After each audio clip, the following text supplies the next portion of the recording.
Vibe blowing at the J, got the loud jumping at the bag. Everything I'm on slack.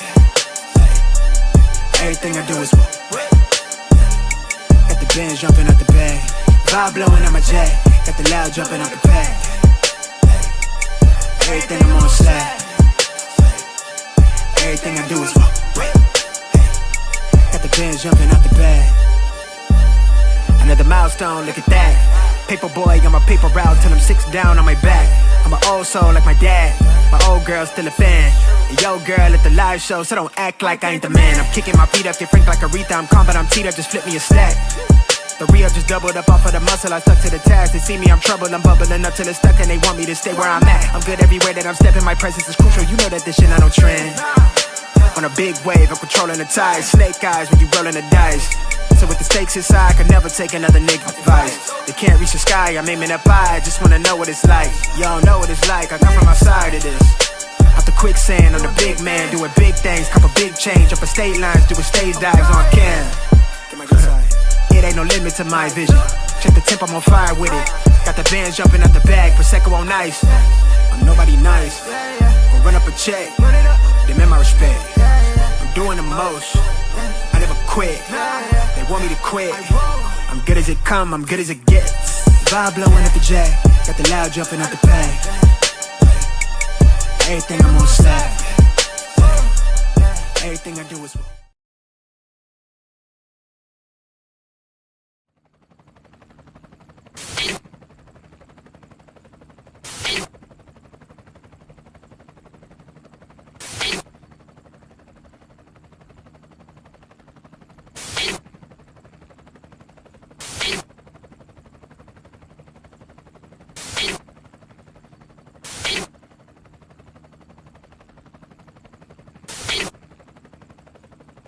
and you're in the Desert Storm bunker with Hollywood CGA.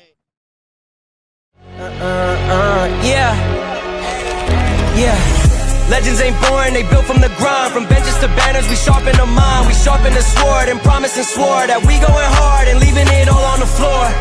Hey, yeah, we going hard and leaving it all on the floor. Hey, yeah, we going hard and leaving it all on the floor. Legends ain't born, they built from the grind. From benches to banners, we sharpen the mind. We sharpen the sword and promise and swore that we going hard and leaving it all on the floor.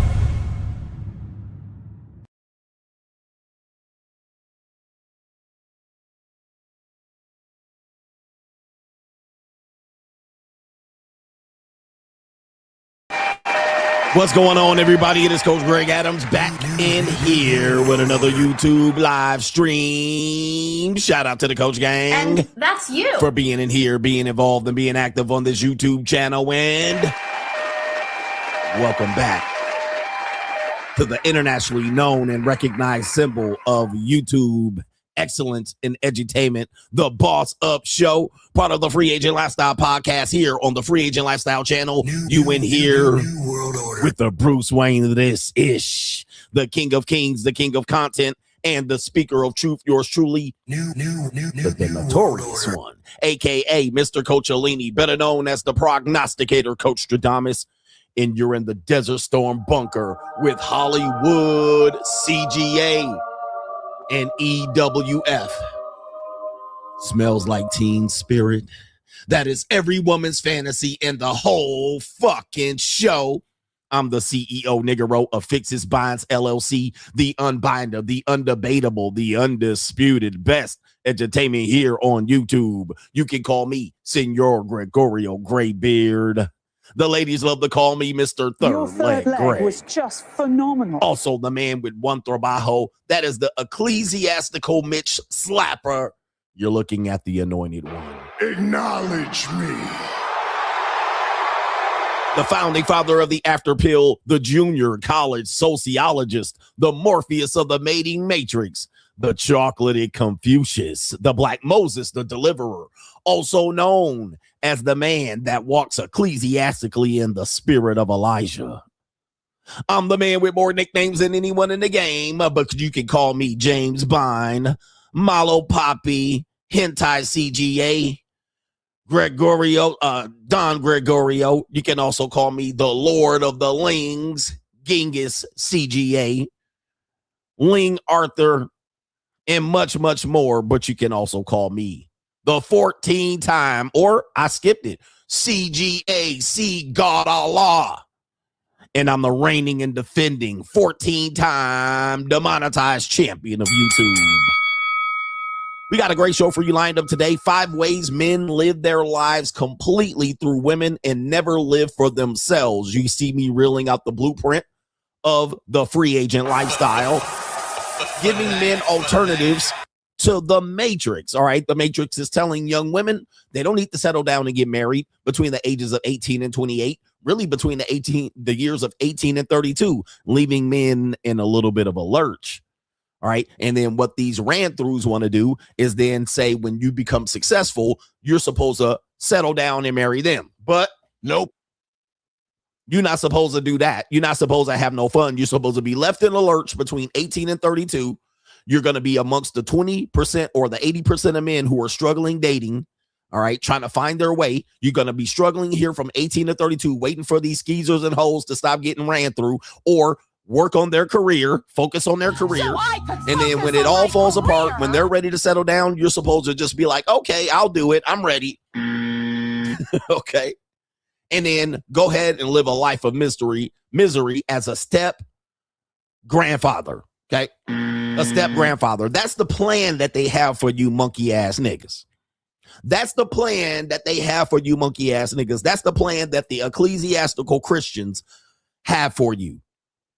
But I have a different plan. My plan is the free agent lifestyle for life. And we're rolling out the blueprint with 50 Shades of Gray happening over on Instagram. 50 Shades of Gray will make its way over to YouTube, but I'm giving everybody on Instagram a chance to see the lifestyle before we bring it over to the simps on YouTube. All right, because, you know, I'm demonetized over here, so the legs aren't going to be extended as much. But, you know, the Red Pill Rangers and the simps over here, they ain't ready for 50 Shades of Gray. But we're rolling it out on Instagram. And if you don't follow me on Instagram, the links are in the description box below. But by the way, if you want to contribute to today's show, it is $ the Notorious CGA on the Cash App. It is Venmo, Coach Greg Adams TV. PayPal is paypal.me/Coach Greg Adams. And that is near the top of the description box on the Free Agent Lifestyle channel. And still, yes, you can super chat by clicking the link on the top of the live chat on the Free Agent Lifestyle channel. You guys know how it works. And if you're a new viewer here, welcome to the legendary show, the best edutainment here on YouTube. Now, 5 ways that men live their lives through women is going to be the main event topic, but we got Straggling Sniggle Theater. We have Crime and Law CGA. We also have It's an Evil World We Live In, and then all of that in a bag of chips ahoy. And tonight, new world. Tonight, we are going to be on the Ask Coach Greg Adams channel doing Tales from the Dark Side. All right, we're going Tales from the Dark Side. We're having a stream mania. All right, I'm streaming 2 times a day. We're doing double headers, but we're not doing double headers here on the Free Agent Lifestyle channel because, yes, it's shadow banned to hell. Last night, we were over on Twitch, twitch.tv /Coach Greg Adams and or /, and we had a great old time over on Twitch. We just kicked it. And I was just kicking it, dropping some gems and some knowledge and some edutainment over on the Twitch audience. And I did not violate the terms of service on Twitch. I monetize on Twitch, but not everybody goes over to Twitch. Everybody's comfortable on YouTube, but we gave some great entertainment. We had almost 200 people in the box over on Twitch, and we had a good old time. So if you're not on the program of where CGA is, man, I'm everywhere. I'm the king of content here. So I'm putting out content here over the next few days, all the way through the month of April, giving up my nights at the JUCO. Well, because, you know, my sack was emptied over in Asia, so I don't have to, there's no pressure for me to do anything over here. And plus, coming back to America and dealing with American women is just, yeah, it's quite depressing, dealing with American women. Even the women of the monetized marketplace in America, it's like, ho-hum, boring. All right, so even the ones that are monetized and they will come in here and do a good job, boring. All right, they're not fun. These people are no fun, and they think they're all of that in the bag of chips ahoy, but they're no fun. All right, so anyway, we were going to be on the Ask Coach Greg Adams channel tonight for Tales from the Dark Side, and then we'll be back tomorrow for Boss Up Show. And I think tomorrow we're going to be on Coach Greg Adams channel in the evening show because it's the Thursday stream. Boys, this week going by fast, but I'm fatigued. I'm back getting my fitness on and all of that. By the way, we haven't met Armageddon yet. New world. Donald Trump extending the ceasefire over with Iran for 2 additional weeks. because I believe they're going to open up the strait for 2 weeks. So we're going to delay the inevitable. We're going to delay World War III just a bit. So we're going to still be here spitting that truth, and YouTube is still going to be here allowing CGA on the airwaves. But the New World Order is going to tell you to wait for a couple of weeks, all right, before they get nuked, all right? Give me 2 weeks to prepare before you drop the bomb on me. You drop the bomb on me, baby. You drop the bomb on me. All right. Shout out to you guys, man. Let's get to the earlier contributors to today's show. We're going to have an ecclesiastical great show today, man. Boy, my endurance is going to have, my voice and my endurance is going to have to hold up all the way through the month of April. All the way through the month of April. So we're going to do it. I committed to it. We're going to pull it off. Okay. All right. Let's see what we got here. We got some earlier contributors to today's show. Early on in today's show. Let me see who we got. Okay. Was this, that was last night. She made love for the very first time with you. All right, we got April 8th, so we're going to go ahead and roll these earlier contributors out. Shout out to Personal Freedom over on the Ko-Fi. Shout out to Delta Fox, says, I listened to the replay on a 6-hour drive from Salt Lake City to Las Vegas yesterday. In Salt Lake City, I saw 0 black women, but I saw 1 black guy with a chubby white girl. The jokes write themselves. All right, shout out to you right there. And skinny black dude, big white girl. Skinny black dude, big white girl. Skinny black dude, white girl. Skinny black dude, big white girl. all right, I happen to like the women of Salt Lake City. The women of the past, Gen Z women don't really count. Salt Lake City got some of the finest plain Janes you'll ever see, but of course, niggies are bottom feeders. He all the way with all them supreme flatbacks, and he ended up with a pog. Skinny black dude, big white girl. Skinny black dude, big white girl. Skinny black dude, white girl. Skinny black dude, big white girl. All right, but brothers like fat women anyway. You know what I mean? We're going to show you that today. Apparently in Houston, they call them grenades. We're going to show you some grenades here. Delta Fox says, saw 0 black women. And matter of fact, I lived in Salt Lake City, Utah for about 2 years. And very good. It was a good place. I actually looked at moving there again, and I went and visited, and I was like, I can't do it again. All right. I was like, nah. All right. I did it one time, but I was like, this is just a great place to visit, but I wouldn't want to live here. But it's a great place. Downtown is very quiet and clean. There's not a lot of black people there. No NBs, no loud niggies. It's a great place. It's a great place to raise a boy. But anyway, the one niggy you saw was with a pog. All right, PAWG. That ass white girls. All right, but man, if you like flat back plain Janes, you're gonna be in heaven. I'm in heaven. Shout out to everybody in Draper, Sandy, West Jordan, Lehigh, and all of the ecclesiastical places over there in Salt Lake City. Anybody in here from Salt Lake City? All right, not a niggy in sight. All right, there are some in there. The only niggies there are the adopted kids that play football for Juan Diego in never mind. What do we got here? What are we doing here? What's from Jersey Shore? I don't know what's from Jersey Shore. Shout out to Delta Fox. No government name says men do live their lives through women so much that when they see a man living for himself, they're either confused that it's possible or envy that you're free. Oh, the grenades is from okay. Shout out to you. I never watched Jersey Shore, but no government name says men live their lives through women so much that when they see a man living for himself, they are either confused that it's possible or envy that you're free. When I solo travel, I've had men, especially married men, ask me, do you ever want a woman with you? And I just say, if I do, I'll rent them. I'll rent them when I'm there. And you can do that. That's part of the free agent lifestyle. You know what I mean? But you got to first learn how to treat yourself. When you first learn how to treat yourself for several years, then you can start going in doing that level. It's just a different level. But yeah, man, I remember I was on a plane flight instead of a boat flight. I was on a plane flight, and I was on a flight, and this guy was with his girlfriend. We were seated all. This was in coach. All right. We were seated all in the same row, and I was sitting next to him and his wife or girlfriend. I think it was his wife, but they were a younger couple, like, 20s and late 20s, early 30s. And he was asking me, he was like, oh, so where are you going? And who you going with? Are you meeting someone there? No, I'm just traveling by myself. And he was like, and he leaned over to his girlfriend, his wife, and he was like, he's traveling by himself.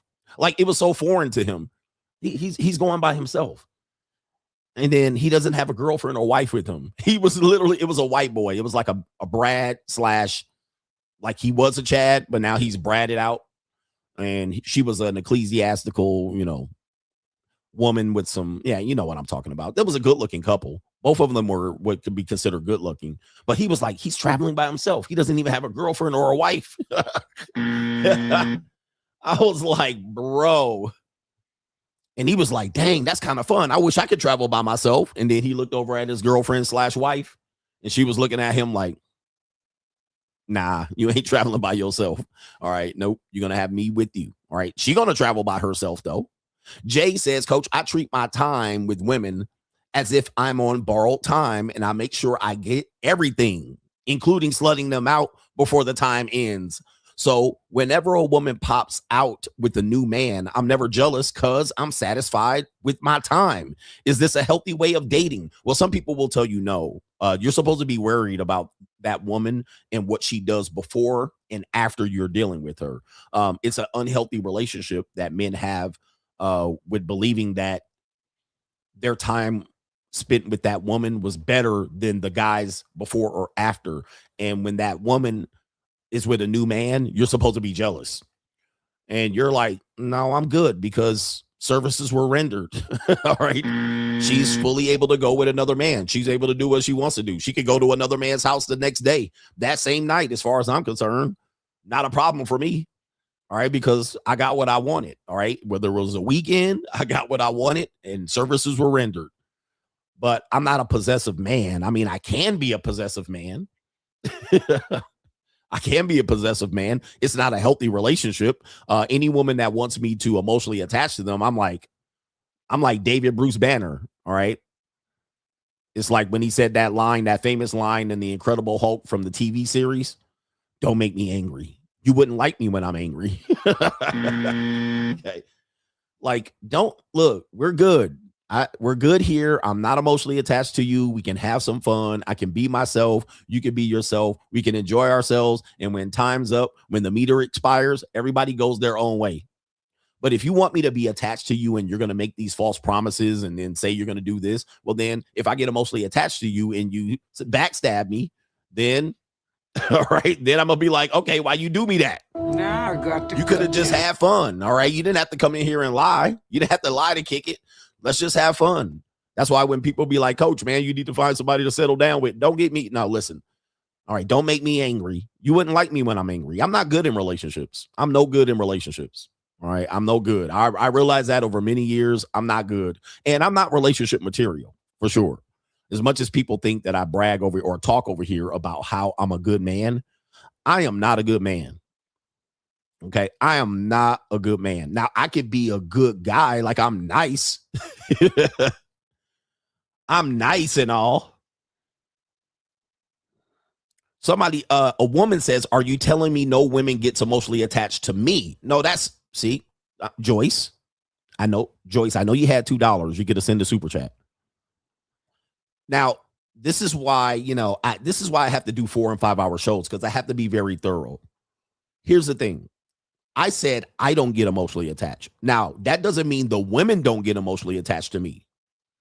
Okay, so there are some cases that the women do get emotionally attached to me in this process of lease and rent and having a good time. Sometimes they're like, hey, you seem like a nice guy. I'm not a good guy, by the way, but you seem like a nice guy. You're laissez-faire. You don't care. You don't try to control me. You don't bother me. You're not a bugaboo. You're not broke. You're set up well. It seems like sometimes they're like, I want to enjoy more of that with you.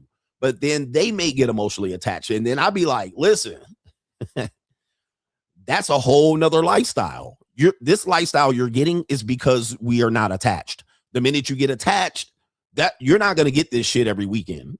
Okay. Don't get it twisted. You're not getting this every weekend if we're in an emotional relationship. So she's like, let's settle down and be emotional together. She thinks we're going to do what we did that weekend every goddamn week. No, no, that's just because you're here this weekend and I'm having a good time. But then so they may get emotionally attached and then I have to work through that But this is another reason why I'm showing 50 Shades of Grey, because what I'm showing is I have availability and abundance across the world where women will spend time with me. And then some of these women watching me post this on Instagram and they're watching me post other women, they have to live with that. They have to live with that. Are they going to keep messing with me? If they decide yes, then they're going to have to deal with that reality. And if they find them a boyfriend outside of that, fine. If they say, no, I'm not going to do that, your community dick. All right, well, then fine, but I didn't lose anything. All right. I didn't lose anything. I was like, hey, we had a good time. Well, I mean, that's your own personal decision. You don't have to live with that. I live with that. Go out there and find you a regular boyfriend that's going to cheat on you too. All right. Because I had that conversation with a woman. She was like, well, it seems like when you're out here juggling all these women, it feels like that, you know, I have to share you with other women. I was like, look, you can go get you a regular boyfriend if you want to. But he likely gonna cheat on your monkey ass too. You're gonna be sharing him too. There's a 90% chance the next boyfriend you get that is gonna be a regular nigga, he gonna cheat on you too. Like, so you sharing him too at the bottom of the barrel. Because let's say she waits and goes gets a nice, handsome, good-looking boyfriend, young, fit, tall. He gonna have hoes too. So, but you want me to do? Yeah. The likelihood that he ain't gonna be running around on you out in these streets, it's just gonna be secretive. You're just basically dealing with a guy that's openly doing it versus a guy that's secretly doing it. Take your pick. Which do you want, to get slapped in the motherfucking face or basically just eat the plate that's served to you? Which one do you want? All right. Anyway, look. Look, but getting back to what I was saying, I'm not a relationship material guy. I've tried relationships. They just don't suit me. Now, they may be suitable for the women that are in a relationship with me, but I'm not me. All right. I just am the same guy. So I'm not enjoyable. I don't feel like I enjoy the relationship, being attached in the relationship. What I'm going to say is it's better to have me emotionally detached than attached. It's better. You're going to get a better person. Now, you're not going to get all the money, right? And you're going to have me out here sharing hoes, and you could be out here with other niggas. As far as I'm concerned, I really don't care about that too much. It just depends. All right. It just depends. But you know what I mean? It just depends on how we set things up. But yeah, I don't care about all that. I don't care about all that. And men care so much because they're in scarcity and abundance. Sorry to go off on that tech. Oh, there's Joyce. Shout out to Joyce. I challenged her and she sent me a PayPal. Joyce says, shout out to the sexy king. Shout out to Joyce. Joyce, do you want to come to the 52-point inspection? Joyce is already emotionally attached to me, I see. She was like, CGA, what about me? All right, so shout out to the sexy king, Joyce says. Appreciate you. Sister, are you a sister? Your last name seems like you're a Latina. Are you a gordita? All right, you can come down to Vegas. You can come to Vegas too. Just send me a picture, even if you're a gordita. Her last name looks Latina. All right, but she might be a... Never mind. I can't say it on YouTube. They're not ready for this. Apparently, there was this woman on the show talking about I hate black women, and he always talking shit about black women, and his wife was a black woman. That's why he's hurt. And the people that was on the panel, they was like, first of all, he talks about black women the least on this show. And one guy was like, he actually harder on black men than black women. So he was like, he barely talks about black women. So I don't even know what you're talking about. And his wife ain't even black. All right. His wife ain't even black. So it's crazy. Maybe somebody said, Joyce is quiet now. She don't want to talk now. She didn't hid. I know what she's doing. She's touching herself. She touched herself. You know, ladies touch themselves when they watch my show. All right. They be looking at me in chocolated skin. They be like, all right. They be looking at me like, damn, he a handsome nigga. Despite the fact that ugly ass nigga tried to call me ugly. Like, come on, bro. Anyway, let's put on the hater blockers. We got no government name says PUA, Tradcons, and Gym Bros are the poster childs of living through women.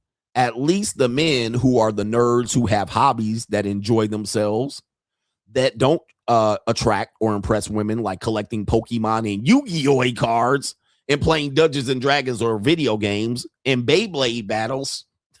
At least they're enjoying themselves. Because what else do they got to do? All right, you shouldn't be out there playing video games. You should be out here chasing hoes. That's what guys will tell you. All right, F them video games. You should be chasing women. Nope. I don't chase, I attract. I'm too old to be chasing some women down, bro. Shout out to Macaroni Tony. Job gets invited to the 24-hour fitness pickup game. Career guys get invited to the private country club. Message. Shout out to you. And that looks like that was from last night.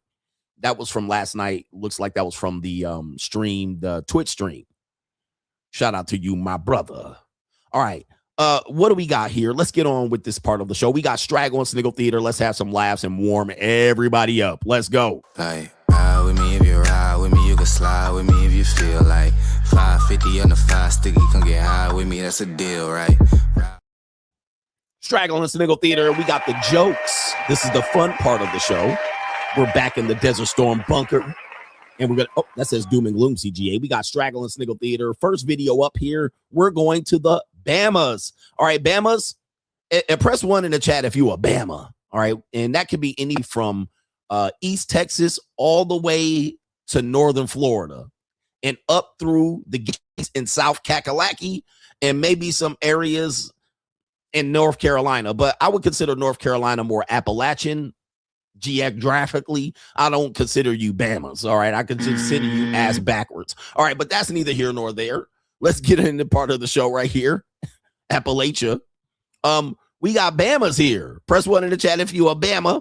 We got a Bama here, and this is a brother that is grilling donut burgers. Donut burgers. All right, but there's a special extra protein on the donut burger. Let's take you to the show. Here we go right here. Let's make a snake donut burger. Oh, the humanity. 10-foot Burmese python, grilled to perfection. I'll catch y'all on the next one. Yeah. Oh, the humanity. See that right there. All right, we back. That snake done been baptized. Look at that. I'll catch y'all on the next one. So all we doing right here, we just filleting a little meat off of it. Look at that meat that we got off there right there. Oh, the humanity. Catch y'all on the next one. Catch you on the next one. Okay, so, all right, Black Snake Moan. That looks like what I look like after I'm curled up with a nice Dominicana in my bed. All right, but that's neither here nor there. All right, what in the world? Okay, we got burgers too. We going burgers and bacon. Okay. Anybody want to press 1 in the chat if you want to press 1 in the chat if you want a snake donut burger. All right.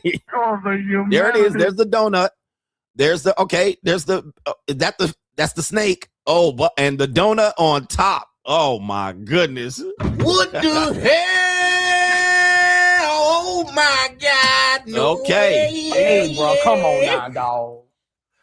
Come on, man. Roadkill donut burger. All right. I guess this is roadkill. Maybe he killed it himself. Is this what we do in Alabama? What city is this? What state is this? They probably got pimps and hoes and Cadillac doves. All right, in there too. All right, it looks good. Shout out to this guy. No disrespect to his menu. All right, I love it when these backcountry ass niggies, all right, be out there grilling. All right, because they'll grill anything or cook it. Well, they're not cooking. He looked like he was smoking it. I don't know what he was doing. All right, but shout out to them, man. I'll pass though. He from South Kakalaki? All right, he from South Carolina. All right. Hey, I told you about them Geechee niggies. All right. Told you about them South Carolina niggies. All right. They a special breed. All right. They a special breed. Shout out to everybody in Fort Sumter, Fort Bragg. Or I don't even know what's in South Carolina. I had a nice little white girl come out from South Carolina and she got flued out. All right. But anyway, somebody's got to die. We got Straggling Sniggle Theater. The next video, we have a guy crashing out. Speaking of gym bros, no government name, we have a gym bro crashing out that a girl he was having relationships with in his gym. They broke up. She's already with a new man in the gym. Let's take you to the footage. When you break up with your girl after 3 weeks not speaking to you, break up with your girl, she's at the gym already with a whole nother fucking man. Bitches are angry. These bitches are miserable. When you break up with your girl after 3 weeks and she's at the gym with a whole nother fucking guy. Look at this shit. After 3 weeks of not speaking, she's at the gym with a whole nother man. Here's William. And she thick in the waist too. She got them birthing hips. Look at them hips right there. She ready to pop some babies out. Some gremlins. All right. And guess what? We got a whole Jim Chad. I mean, he's Chad light. He's not a complete Chad, but he's in good shape. He's doing some good deadlifts. And look at her. She don't give a fuck. She getting them cheeks ecclesiastically clapped. And he said, and this is what you guys gonna have to understand. He said he hasn't talked to her in 3 weeks. So he believes it was 3 weeks until she was getting them cheeks claps. Let me tell you, sir, she was getting those cheeks clapped before she left you. Okay, and she been getting them cheeks clapped after she left you and egged you. Okay, mister, I don't chase hoes. All right, now you're in the gym. This is why you don't fuck around with gym girls like that. If you do, just hook up. All right, don't hook up. Don't dip your pen in the company ink. Don't eat where you shit.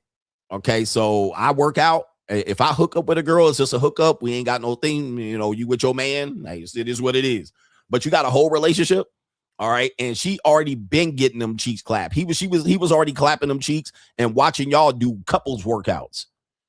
All right, and winking at her when you wasn't looking. Okay.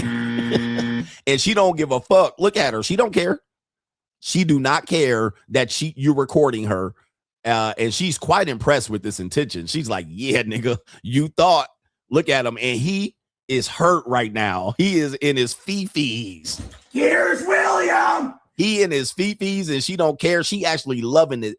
And she been waiting for this moment. Anybody been in this situation where you broke up with your girl and you was hoping that one day that girl saw you with another girl, right? You was just hoping, and it never happened. She actually saw your ass on the bus stop when your car broke down 2 blocks away. And she saw you on the bus stop and he was ha-ha and key-keying. Okay, so damn, you're like, damn, I didn't want her to see her. She been waiting for this moment, for you to see her doing supersets with the new boyfriend. She been waiting for this shit. And look at her face, bro. Look at the look on her face. Cold, just like the middle of the winter. And you know that he sounds like a black guy or a mulatto based on how she's shaped. Yeah. But he is in pain, bro. I've been there, done that. He in pain. That's what happens, bro. Fucking angry as fuck. Angry as when you break up with your girl after 3 weeks not speaking to you, break up with your girl, she's at the gym already with a whole nother fucking man. Bitches are angry. These bitches are miserable. When you break up with your girl after 3 weeks and she's at the gym with a whole nother. And look at the shape on this woman. It ain't bad for a hookup. I mean, I'll clap, but you know, it goes to show you what I've been saying for a long time. With the red pill and the red pill ragers and the manosphere, most of us have been sit here for like 4s and 5s. None of us have been sit here by hoes and 9s and 10s. Very few of us have been sit here by hoes and 9s and 10s. Most of us fell in love with a basic chick and gave her ass a chance, and she gave us the red pill runaround. All right, she introduced us to the red pill, and she's talking about she angry and miserable. No, it sounds like you're angry and miserable, sir. Because he over there deadlifting 2 1/4, okay? And you can't deadlift 2 1/4.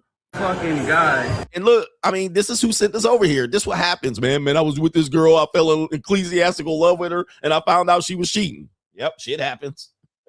Shit happens for sure. But it happens to the best of us. Keep living, nigga. All right, how many people we got in here? 1,000 people. We're having a great show. And Straggling Sniggle Theater, we have grenades here. Apparently, these are the people. This goes without fact. When men tell on themselves, when they come in here and tell me they get it for free, and then they also go with girls who like you, they tell on themselves. They're telling you that they bang grenades. That's what they're telling you. Now, they also will tell you they got 10s in Houston's, and then you see the Houston 10s, and you be like, well, those aren't 10s, sir. Well, it's all relative. All right, beauty's in the eye of the beholder. All right, now. Nope. You're telling on yourselves. So here, right here, we have a party. Looks to be somewhere. Name the city, and let's hear the video. Grenade fly. I ain't got no panties on. You hear me? Grenades. You hear me? Got no panties on. I ain't got no panties on. Look at these grenades in the motherfucker. I ain't got no another grenade. Look at this motherfucker. Grenade better can sit in the trap. I ain't got no panties on. Grenade. Look at these grenades. Grenade, grenade, grenade. Grenade, grenade. Oh, there go another grenade. I ain't got no panties on. Grenade. I ain't got no panties on. Lord have mercy. It's a grenade. Yep, I've been telling you, I've been warning you of this, and let me just tell you, man, these women are getting their cheeks clapped. These women are getting clapped. Okay, these women are not going without dick. All right, and look at the Pookie in the background, t-shirt. All right, basketball shorts. This must be a pool party or something, or a night party. I don't know what's going on, and definitely this is somewhere in the United States, the American South. All right, but these dudes will tell you punani for free out here. These will you go with somebody who likes you, who actually likes you. I mean, what kind of representation is going on here, and why is it that these sisters are severely overweight? I mean, this is bad. All right, this is bad, and these are young women, man. These women aren't even 35 years old. And look at this bottom bathing suit. I mean, I'm not even going to continue to describe. There's definitely got a lot of kids here. Look at all this barbecue. All right. And all of this unhealthy food. There's barbecue in there. Definitely some snake burgers in there. Donut burgers. There's barbecue in there. They catered this barbecue. Somebody cooked all of that unhealthy ass food and honey buns. I mean, this is the slimmest woman in the whole party. All right. And she kind of badly built. And what is this cheap ass swimsuit? Like, what is that? Swimsuit by Shein, tattoos and big trunk earrings. All right. And wow. But this is the dudes that be out here. It's for free. Go with somebody who actually likes you. There it is. I will prove this to you every single time. That's why they don't show their evidence. That's why they don't show their work. Ay. Well, to each their own. That's Straggling Sniggle Theater. Let's go. Like, ride with me if you ride with me, you can slide with me if you feel like 550 on the 5 sticky, come get high with me, that's a deal, right? The world only moves for those who take control and force it to respect them. If you're not building, you're declining. If you're not growing, you're shrinking. If you're not winning, you're losing. Every man has two choices. Be the hunter or be the hunted. Be the man who writes the checks or the one who waits for payday. Success is not given, it's taken. Wealth is not stumbled upon, it's built brick by brick with discipline and vision. The time for waiting is over. The time for hoping is gone. Now is the time to move, to build, to dominate. A man without money is a man without options. He settles for scraps instead of commanding the feast. The weak begin, the strong take. The poor complain, the rich strategize. The ones who hesitate get left behind. The ones who act become legends.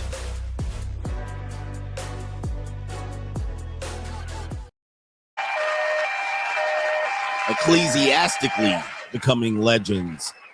Let's get to some earlier contributors to today's show. All right, Joyce did not confirm her ethnicity, but it doesn't matter. Feet and toes to the ceiling. All right, it doesn't matter.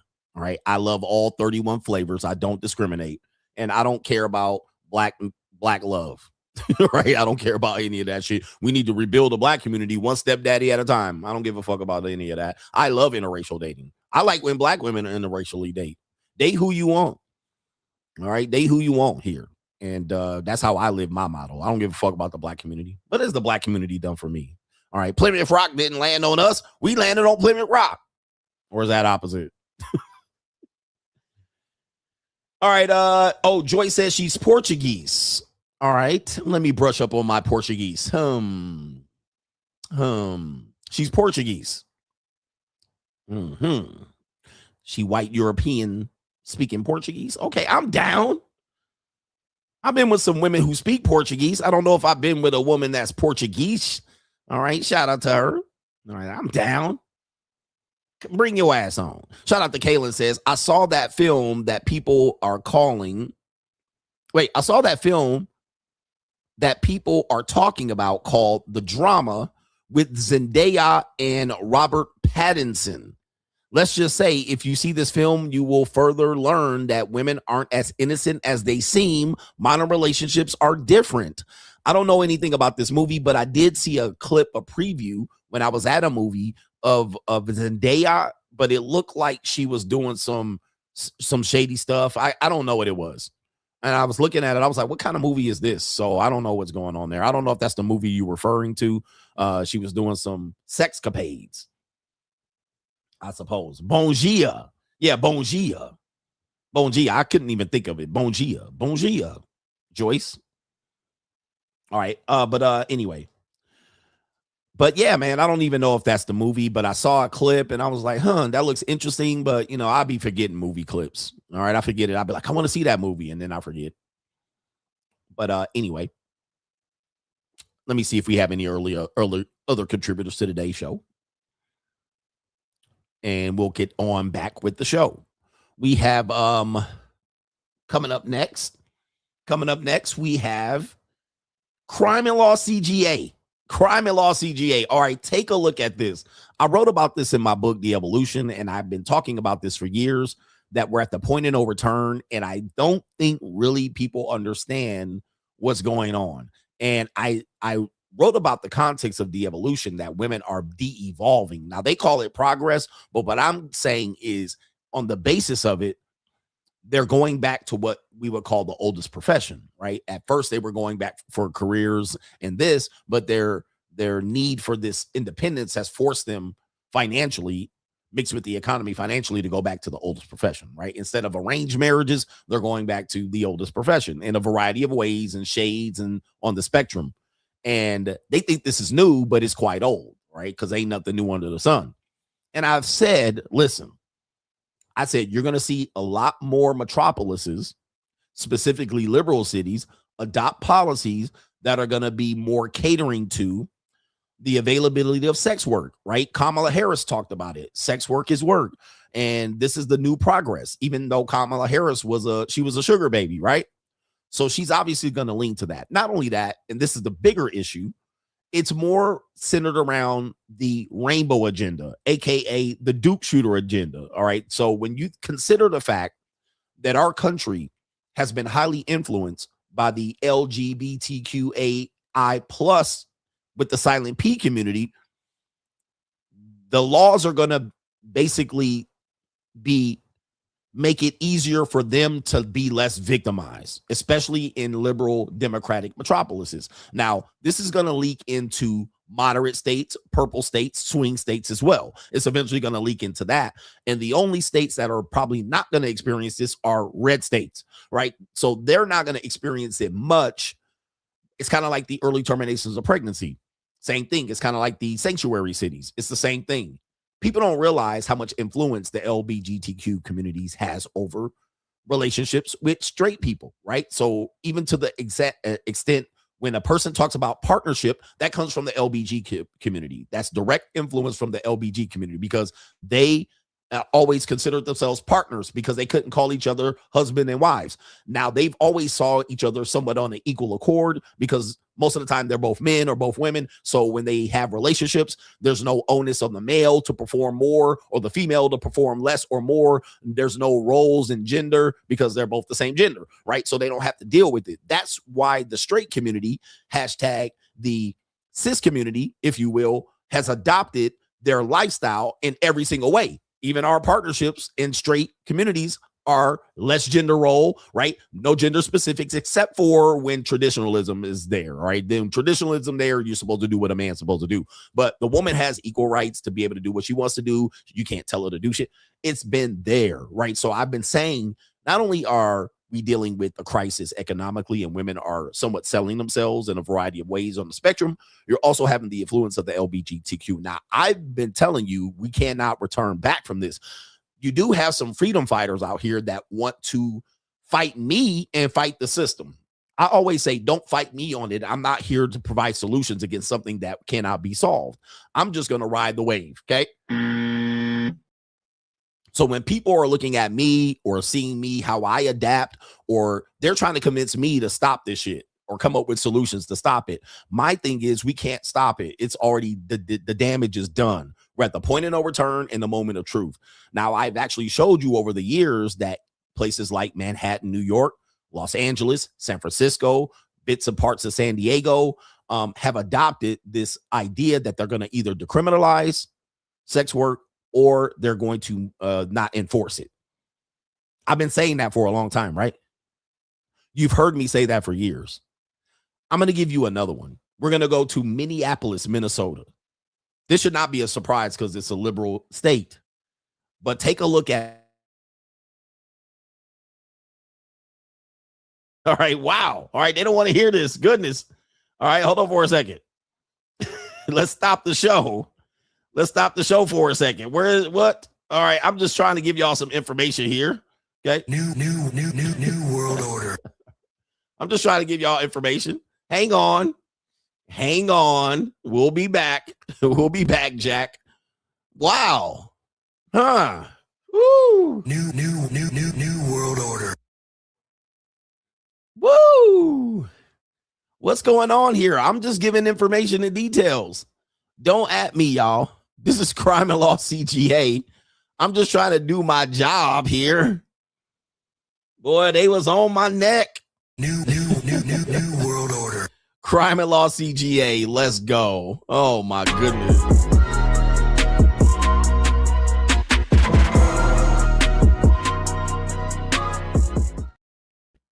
They don't want you to know what I know. Crime and Law CGA, Minneapolis, Minnesota, reporting here, April 7th, 2026. New news from the New World Order. All right, here we go. New World Order. Minneapolis considers legalizing adult bathhouses in venues that allow sexual activity.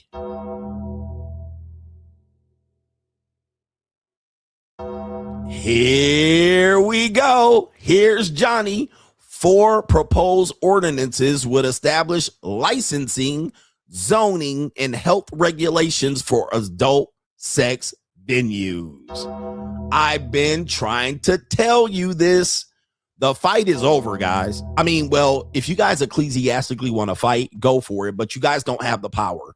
You don't have the power. You don't have the constituency. You don't have the legislative power. You don't have the small local venue representation. You don't have any involvement directly in politics. You don't have the not the boosters, but you don't have the PACs. You don't have any of these things. All you have is morality. And yes, you can just wish these people go to hell. You can try to stop them from doing it, but you're up shit's creek. It's the battle's lost. All right. So I would say just go take care of yourself and worry about yourself. We're seeing a little bit of glitching going on here, but I think they're having some problems with the YouTube. Yes, the lobbyists. You don't have the lobbyists. You don't have the lobbies. You don't got the money. You don't have the money. All you have is a Bible and some morality and some threats about people going to hell. But let me just tell you, it's modern day Sodom and Gomorrah, if you will. Do as you please with it. You can rant and rave. You can do what you want. You don't even have the 20 or 30 years of lobbyists that these groups have. This is what you have. I wrote about this. I would just tell you to enjoy your life or relocate. All right, but just ranting and raving about this on the internet that people need to stop doing it, or you got some Bible scriptures or so forth and so on, whatever. We are here. They don't got the control of the banks. You don't got the influence of the U's. Keep living your life, bro. Okay, you can jump on the internet and complain all you want, but I've been telling you that this is where we're going, and just wait. All right, we're only 4 or 5 years into this. All right, this is the slippery slope, by the way. Reported by Fox Snooze's Rachel Wolf. It says the Minneapolis City Council is preparing to consider legalizing and regulating venues such as bathhouses, which are typically used by male GAYs, where consenting adults can engage in sexual activity, possibly reversing the city's 38-year-old ban. The ordinance in question would remove stigmatized language that's definitely related to the rainbow community, and add new direction or definitions to be inclusive of establishments where sexual activity between consenting adults may be facilitated. This is according to the Minnesota Star Tribune. Okay. New world order. The outlet noted that bathhouses and sex clubs operated in the city until 1988, 1999. A 1988 ordinance banned businesses that facilitated high-risk sexual conduct, which was defined as fellatio, anal intercourse, and vaginal intercourse for pay. Y'all about to be mad. The language of the 1988 ordinance was changed in 2023 at the behest of activists with the Safer Sex Space Coalition, who argued that it targeted same-sex partnerships and individuals with HIV and AIDS, the Tribune reported. So I've been telling you for a long time that your battle, you're picking the wrong battles, especially when you're doing, you're picking the battle between males who do this with women, where I'm like, well, that's not, they're not going to change the laws for those people. They're not going to change the laws for women specifically with men purchasing. They're still going to criminalize the male more than likely. They're going to arrest the John. But as a way to get around it, what'll happen is they'll focus on the LGBT community and say, well, these people, this is their lifestyle. This is how they live. This is what they choose to do. You can't regulate it. It's discrimination. And then the laws will change for that small minority, but it will open up the door for the women to do it. We saw this in Los Angeles when they said they were not going to no longer pursue this. And then Figueroa went crazy and these women started getting trafficked all over Los Angeles. So yes, it's gonna, the rainbow community is gonna usher it in, but the women are going to overwhelmingly either be victims of it or participate in it freely, and then the men are going to be able to do it. And then now you have Demolition Man, okay? Now you have Demolition Man. So I've been saying this forever, and it says right here, additionally, the Safer Sex Spaces Coalition argued that the ban discouraged outreach to communities and drove sex-regulated gatherings to unsafe and inaccessible spaces. Okay, the Minneapolis Health Department and the public health organizations acknowledge this ordinance is no longer the tool needed to promote public health. Social scientists, what did I tell you about social scientists? Social scientists are often, most of the time, going to be liberal oriented, all right, doing research on you. We're the lab rats for the social scientists. They're going to send out surveys and have people knock on your door, and they're going to look at research, and they're going to jumble up data and analyze data that you give them voluntarily, hoping that social scientists kind of work for the order, if you will. They're not working for the people. All right. And then what they'll do is oftentimes be liberal oriented, and then they'll make decisions that don't benefit you, but you'll fully participate in and give them the data.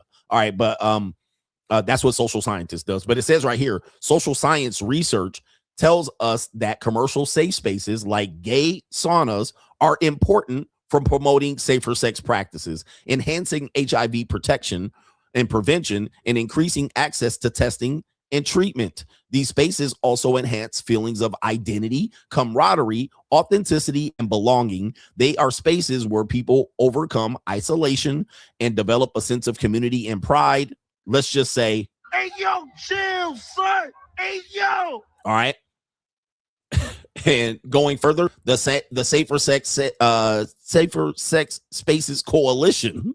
All right. What is that? New world was formed in response to pushes against the 1988 ordinance. According to its website, one proposed ordinance would add a new chapter to the city code specifically for adult sex venues, according to CBS Snooze. The ordinance would establish licensing and business regulation for businesses that facilitate sexual activity between consenting adults. So now we're going away from the specificness of the LBG community and opening up to the broadness of just consenting adults. So that opens it up to men and women. And it says that outlet reported that a second ordinance would update definitions and standards in cities' zoning codes for sexual oriented use. All right. I mean, that's a big deal, because what is that? You know, you have specific zoning for residential, commercial, industrial, and this type of thing. Well, if they're going to open up opportunities for you to have instead of having it out in the industrial community, now you can have it in the communities where there's commercial. All right, now you can have massage parlors right next door to your residential area. I mean, there's a lot of things that you have to consider here, and trust me, you're behind on this because it sounds like these organizations and coalitions have been fighting heavily for many, many years, and all you've been doing is thumping your Bible and attacking me. Right? You're attacking me and trying to tell people not to do it, and they're going to go to hell. It says the last adult bathhouse in Minneapolis, which was the 315 Health Club, closed in 88 before the ban was passed, according to the Tribune, which said the club closed its so-called orgy rooms 2 years before shutting it down. All right. Additionally, prior to its close, the club handed out free condoms and information on AIDS prevention and blah, blah, blah, blah. Minneapolis City Council President Elliot Payne said that the plan to regulate bathhouses would be modeled after San Francisco, and it says which has placed extensive regulations focused on safety and health, such as requirements for condoms, staff training, and more. All right, but I gave you a history of this. I told you about this. Now they said they're going to plan and model it after San Francisco. When did San Francisco do this? Right in 2021. So this is what I tell you. I was like, it's just going to be a matter of time. This is going to line up. The liberal cities are definitely going to do it first. All right. The all blue cities are going to do it. Even if you have a blue city within a red state, they're going to do it too. But this is just a red light district. If you understand the history of this, this actually goes back to how it was before. This is nothing new. They're actually just establishing going back to what it was. We're just going to have the red light district, just like when you go to Brazil's, there's a red light district there. When you go to Thailand, there's a red light district there. They have the soy 6. You already know it. Soy cowboy. And then they have regular streets. So that if you want to go to the red light district, you can go. If you don't want to go, you can skip the street. That's what they're going to do now. All right. That's what they're going to bring back now. But the reality was that's the way it was. That's nothing new. That's what it was before the church and feminists got involved in trying to regulate it or basically shut it down.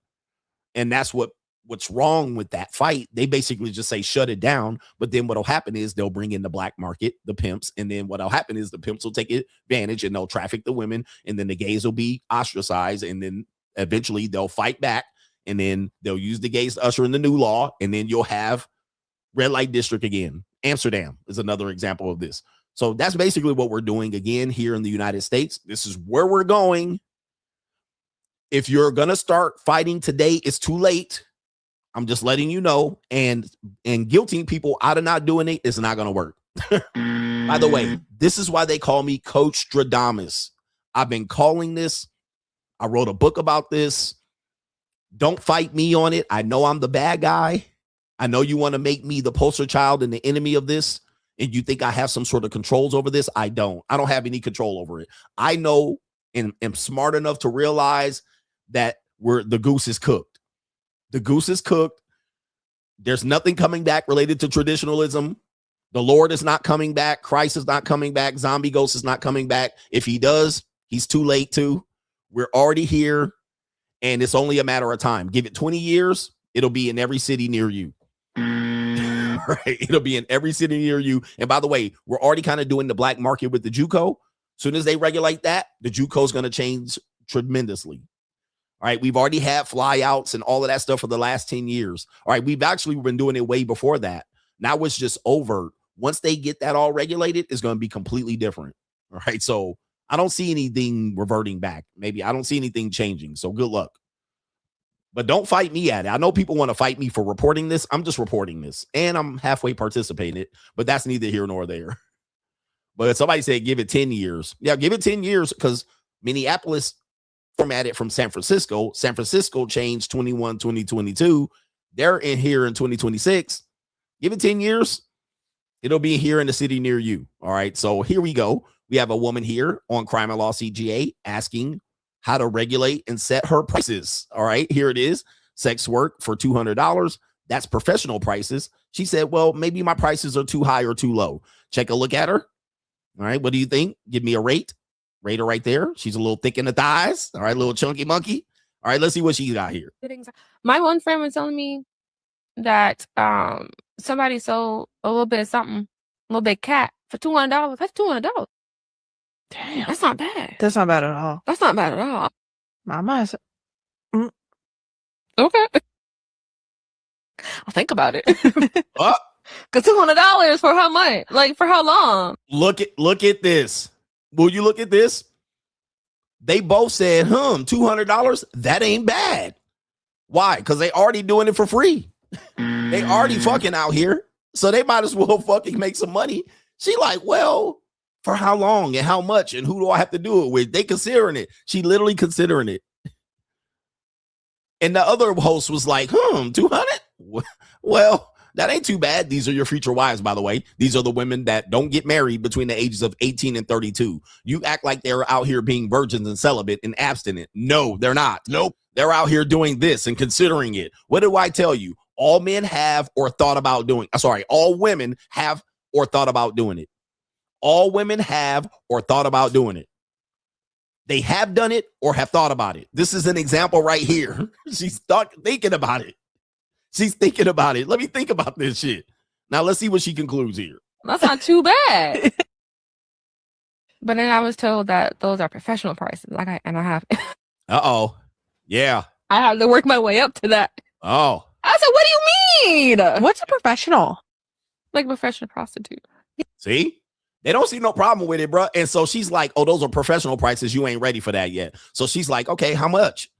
Yeah, but like, do they have tricks? She wasn't even tricking like that. I think she would probably just put her legs up. She wasn't even tricking. She was just putting her legs up. I'm telling you, bro. Fight me all you want. Guys, the cat's out of the bag. Literally. All right? Did you eat that cat? The cat is out of the bag. Y'all can't do nothing about this anymore. Even you guys, you red pill ragers and you want to be fake players. It's gone, bro. They got too much information and intel. They're talking and sharing. I'm not forcing them to do something they don't want to do. All right. They in it to win it. They out there needy. They in a bind, y'all. It's Fix a Bind LLC. Fixes Binds LLC is in business. Look at these two women, a white woman and a black woman. They sitting around tossing it around. She ain't tricking. She just putting her legs up like she would normally do. And I can give you the Holy Ghost for a motherfucking C note. All right, shout out to Cocaine in the building. All right, I can give you the Holy Ghost for a motherfucking C note. Well, why is it more expensive? I think she just got a nice sucker. She got a nice sucker. Huh. My goodness. All right. I mean, there are some that will pay if you find the right one. And then there's some that don't want to pay. Yeah, and then there's someone complaining if you're on a regular date and then they pay for a drink. I ain't gonna get no pussy. No, you ain't get no pussy. For a drink? You think I'm a prostitute, nigga? All right. And these are two. My bad. I'll be saying that too. No. And these look, now they took it to dating, not giving you no punani on the date. Hey, bruh. And these are two, let's just be honest. Okay. These are two overweight women. Okay. These ain't even two baddies. These are two overweight women kicking it around back and forth to see if they're actually tricks or prostitutes or suckers or paying for date. Yo, bruh. If you ain't got the clientele, say hell no, because they gonna want their money, rain, sleet, hell, snow. Follow these rules, you'll have mad bread to break up. If not, 23 years on the wake up. Brain hit your temple. Watch your frame shake up. Caretaker did your makeup. If not, ask your man Jacob. You can whip a whole brick and a half a cake up. All right. She can suck a good dick and can cook a steak up. All right. Gotta go, got pies to make up, motherfucker. All right, anyway. I messed up a little bit of the lyrics, but holy mackerel, bruh. Hey. $200 is crazy, all right, for them poggies. All right, $200 is crazy for them poggies. I can go to Ling Ling territory and get me a Slimmy for way less. All right, but I can be out here in the United States. It's going to be way more for a baddie, all right, for sure. All right, but they kicking it around, huh? What prices should we set? Where we going to find our clientele? All right. This is incredible. And also, we live in a time where renegades, all right? Renegades. Women ain't working with a P, all right? They out here kicking it back and forth. How we going to get a clientele together and share a sugar daddy, a black book? It's an interesting time, gentlemen. It's an interesting time. Ecclesiastically, that's crime and law CGA. Let's go to the next segment here. We're going to get to we're matriculating towards the main event. We're matriculating towards the main event here. Okay, what did I do here? I got things out of order. Okay, I guess that's the same video I shared earlier. Oh, it gets worse. Okay, it gets worse. So this is a clip. I don't know how ecclesiastically true this is. That's my favorite word. All right, ecclesiastically. So this looks like there's a content creator, a white guy. He was doing IRL streams and he crashed his car. I think this is him in the video, but what we know about him and other red pill content creators is that they're OnlyFans curators. And I've been telling you, they're double dipping. They show you OnlyFans on their show, OnlyFans girls on their show, and they criticize and rant and rave, but on the background, they got deals with them. Sometimes they are managers for their OnlyFans and you guys don't know about it. Then you super chat their show screaming at these girls. And then what'll happen is you're going to eventually go to their Instagram and go purchase their OnlyFans, especially that most of their audience are teenage boys and men in their early 20s. My audience isn't like that. And I try not to promote the names of these people, but I think the guy's name is Jake that you're going to see. But there's a couple of the red pill guys. Andrew Tate is one of them. He would talk shit about OnlyFans girls, but he actually had Pippin Hoes Degree OnlyFans business. All right. Interesting. We had Justin Waller kind of do this. A lot of these guys do this. A couple of these guys do this. They'll talk shit about the girls only to find out that they've been promoting them to you and you didn't realize it. Some of these podcasts have backdoor deals with these girls where they'll bring them on in the show and they'll get a cut of the pay. They'll get cut and then they get you all riled up, but you don't realize they're promoting them right in front of you for hours and hours. And then eventually they're going to get you to buy Plunk, Pimpin' Hoes Degree, and then boom. But it's good business. It's good Pimpin' Hoes Degree business. And if they all kind of, you don't realize this is done to you for the last 5 years. Okay. Most of you guys are not going to realize this until you're 30 or 40. But I've been trying to tell you that that's what they've been doing. They took the Pimpin' Hoes Degree course. All right. And then guess what? These guys have been doing this. All right. All right. But hey, it is what it is. All right. Hey, listen. Then you get mad at me for spending your $2 in Malaysia. Coach spending all his money these men are giving him. Oh, what money? Let me go ahead and show you. What money? Okay, I got a woman that gave me $10. Another brother gave me $3. This guy gave me $3. Another guy gave me $5. This guy gave me $3. This guy gave me $2. Oh, I'm spending all that money? Oh, okay. I'm spending all that money on Malaysian hoes. Oh, okay. 3, 2, 6, 5. The woman gave me 10, more than the other previous guys, but those guys donate every day. So there's that. All right, there's that. So I'm not getting rich tricking you guys. I'm getting rich telling you the information.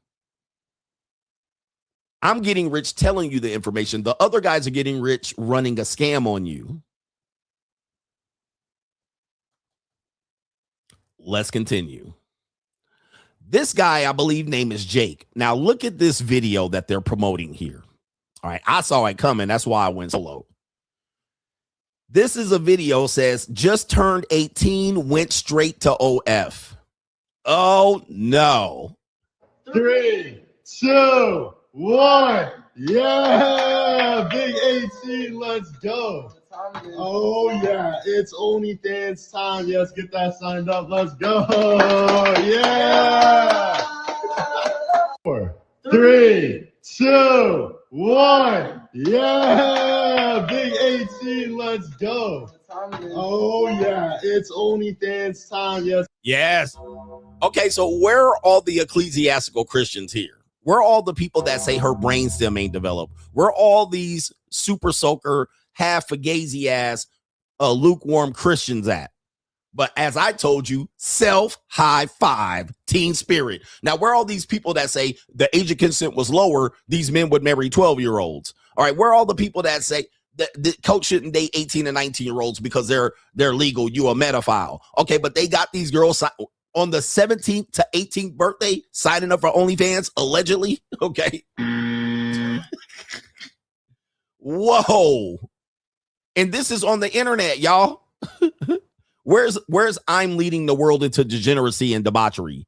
CGA's leading the world into degeneracy, and debauchery. But look at what's on it.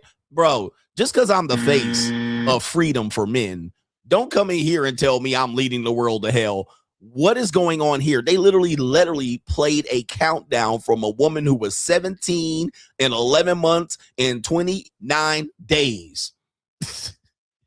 Counted down in the video to 18 and her immediately signing up for OnlyFans. Ring the bell. The dark side is not going away, brothers. Y'all got some work to do, man. Okay. Y'all got some work to do. Instead of worrying about me, you better worry about your niece. You better worry about your daughter. You better worry about what else. Don't worry about me, bro. All I'm doing is I'm just a client. All right. He's not only the owner, he's a client. I'm just having a little bit of fun. I done told y'all. And look at the comment. Look at the engagement here, bro. I'm going to play the video again. Let's get that signed up. Let's go. Look at that. And they got people participating, clapping. You got men in here, young men making money as managers. Balloon 18. Yeah. Look at this. Young men making money buying Lamborghinis and McLarens, Porsche 911s and G-Wagons off the backs of these young girls. Fresh legal punani. Ring the bell. These are your future wives. Come on. It's an evil world out here. Yeah. She looked like she happy. She having a good time. This later on, she's going to say she got taken advantage of. It ruined her life. It made her self-delete She did drugs. These men take advantage of her. But she looked like she's smiling too. She looks like a volunteer to me. She's not smart enough to know. Okay, well. It smells like teen spirit. All right, you better watch yourselves out here. Woo-wee. 4, 3, 2, 1. Yeah, big 18. Big 18, big 18. All right, pimping, leaning, and fiending out here. Woo-wee. All right, it's bad out here. All right, what do we got here? What do we got here? I don't even know what. Oh, this is an interesting video. All right, but let's see what we got here. What is this? Okay. The next video, something else that I talked to you about, and I've been trying to tell you and warn you about this. What did I say about Gen Z men? I said Gen Z men are going to be a generation of men that are the first generation of men that are going to have to overwhelmingly deal with women who have been overly ran through and or be a stepdad or deal with women who have been sex workers. Like OnlyFans counts as that, right? Or Instagram model counts as that. Getting flown out counts as that. Because young women are not getting married between 18 and 30. So they're out here living this life. Some of them are in relationships, but they're not in one relationship. They're in multiple relationships. So even the relationship women are kind of on the spectrum. They're in and out. So I said Gen Z men are going to be one of the first generations that are going to have to say, my girlfriend used to do OnlyFans. Okay. That eventually is going to come up because most attractive women are going to monetize themselves in some way. My girlfriend worked at Hooters. My girlfriend used to strip. She used to be on OnlyFans. She used to be a sugar baby. She used to get flown out. She used to have a rich boyfriend. Like that generation is going to have to openly admit that. And there might have to even be willing to participate in it, meaning that her career in it is not over, but he is the one that claims her, but they have open relationships. Now, you think I'm lying, but I predicted this years ago. And I said, this is probably going to be the reality. We used to have to be a stepdad and deal with women maybe that had 10 or 12 bodies. Gen Z are going to have to deal with women that got 40 and 30 and 50 and sometimes even hundreds. Okay. And that's going to be the norm. That's going to be the norm. So here's a video kind of thoroughly explaining that. And there's some other touch points that I want to talk about. So this is a video of a couple here. And there you see it's a ling-ling. All right. And it's a ling-ling. But for some reason, oddly enough, both of them are sitting there, both with their legs open. So this is a commercial, a promotion for their lifestyle and account. You see, both of them are sitting there with their legs open. This is very intentional. She's sitting there with her legs open. It's more probably a disgrace in a sense, socially, for women to sit there with their legs open. But both of them, fairly enough, have their legs open, pointed towards the camera. Now, you can see her. She had her feet out. She looks good. I've been with women like this. Okay. Now, listen to what the conversation is. And this is a tall boyfriend, right? He's tall, looks like he definitely is black or African. He looks more African than he does black American. He's fit. I won't respond and talk about his looks, but I wouldn't say he's ugly. I wouldn't say he's ugly. He's definitely looks like he's an athletic, well in shape, built young man. Let's hear what they're going to talk about here. And this is the kind of the future of what Gen Z is going to be getting into. Here we go. I see other guys. I think we should save that for the next video. Okay, then. We'll answer that in the next video.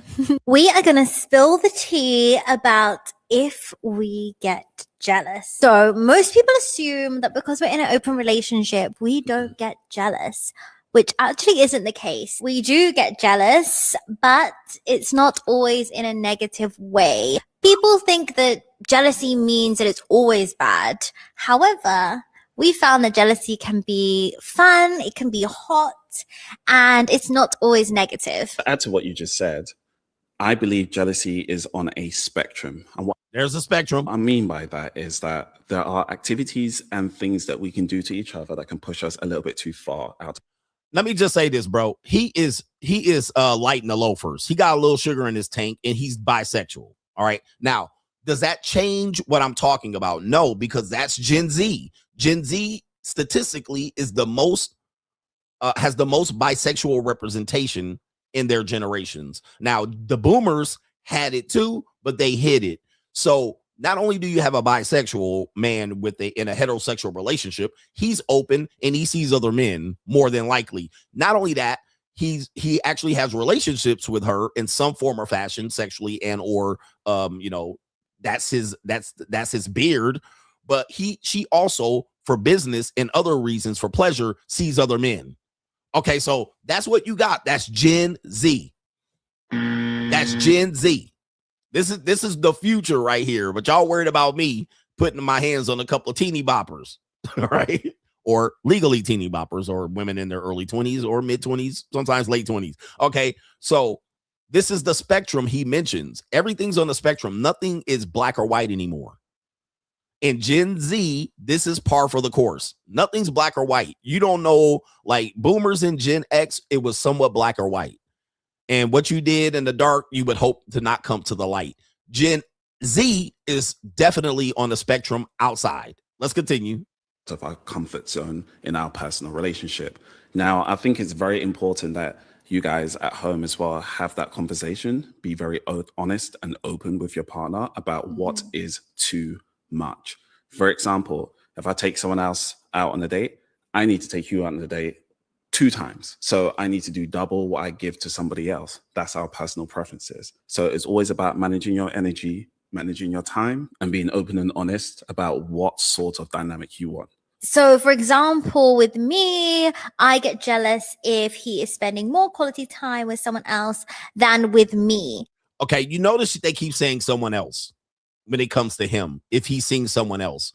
By the way, just so you guys know, I have experience in dealing with couples that are Gen Z, where the man sees other women, her boyfriend, because y'all be like, well, her boyfriend getting it for free. But I also know her boyfriend sees other women.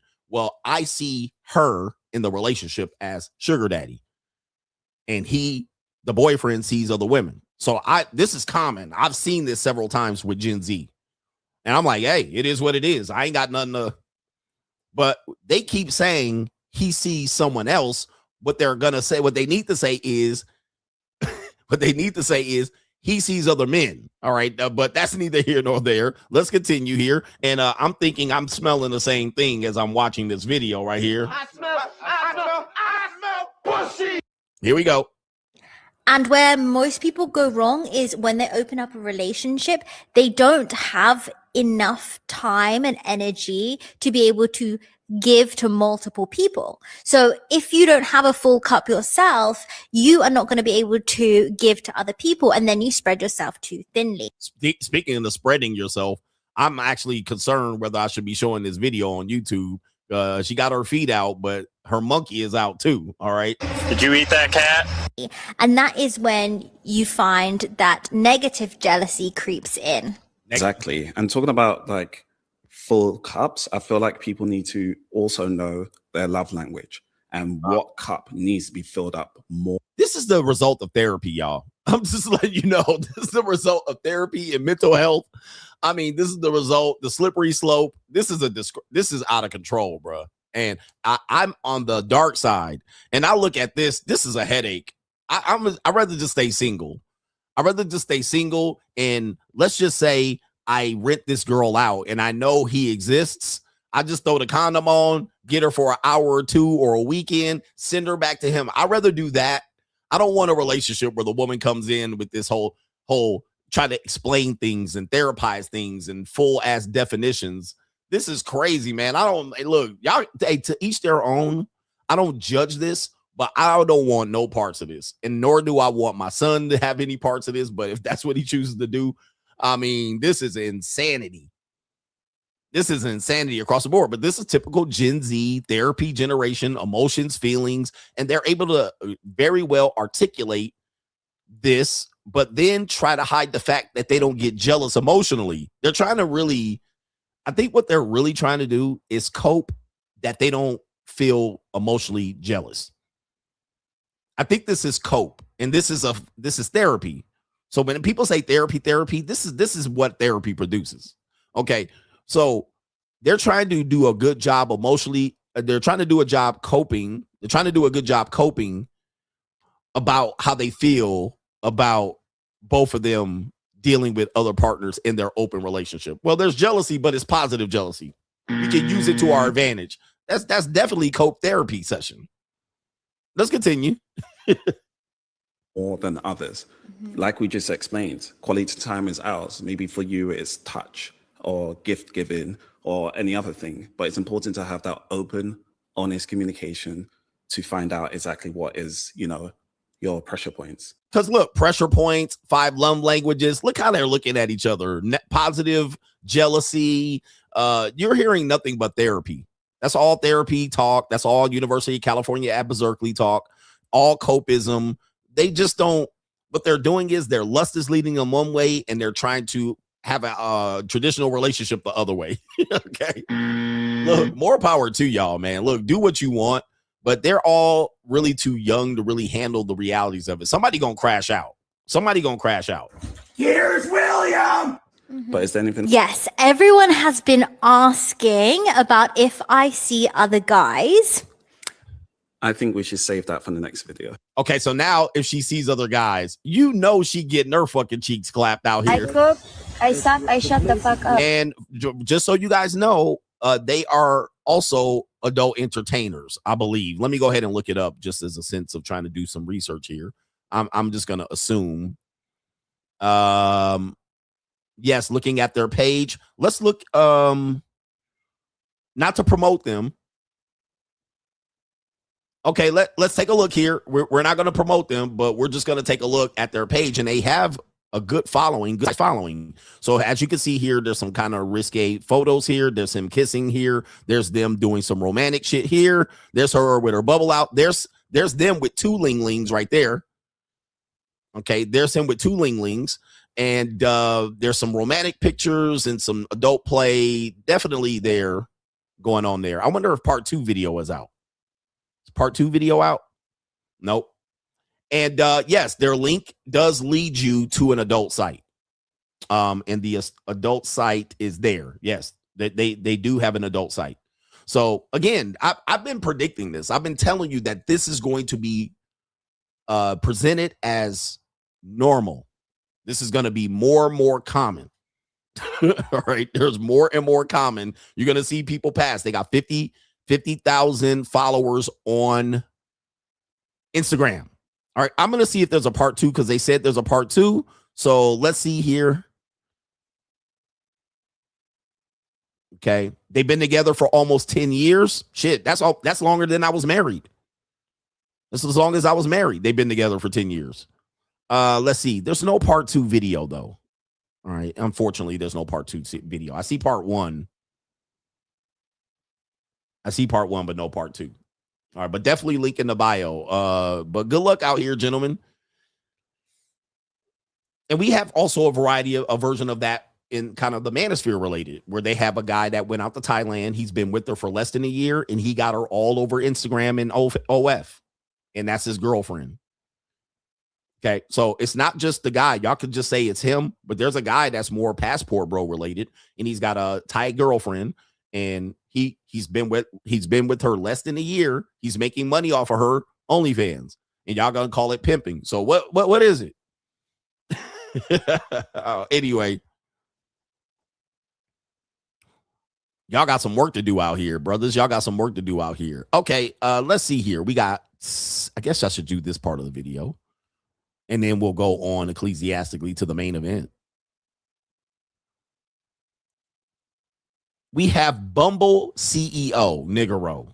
You guys know Bumble CEO. I actually wrote about her and talked about her extensively over the past few years.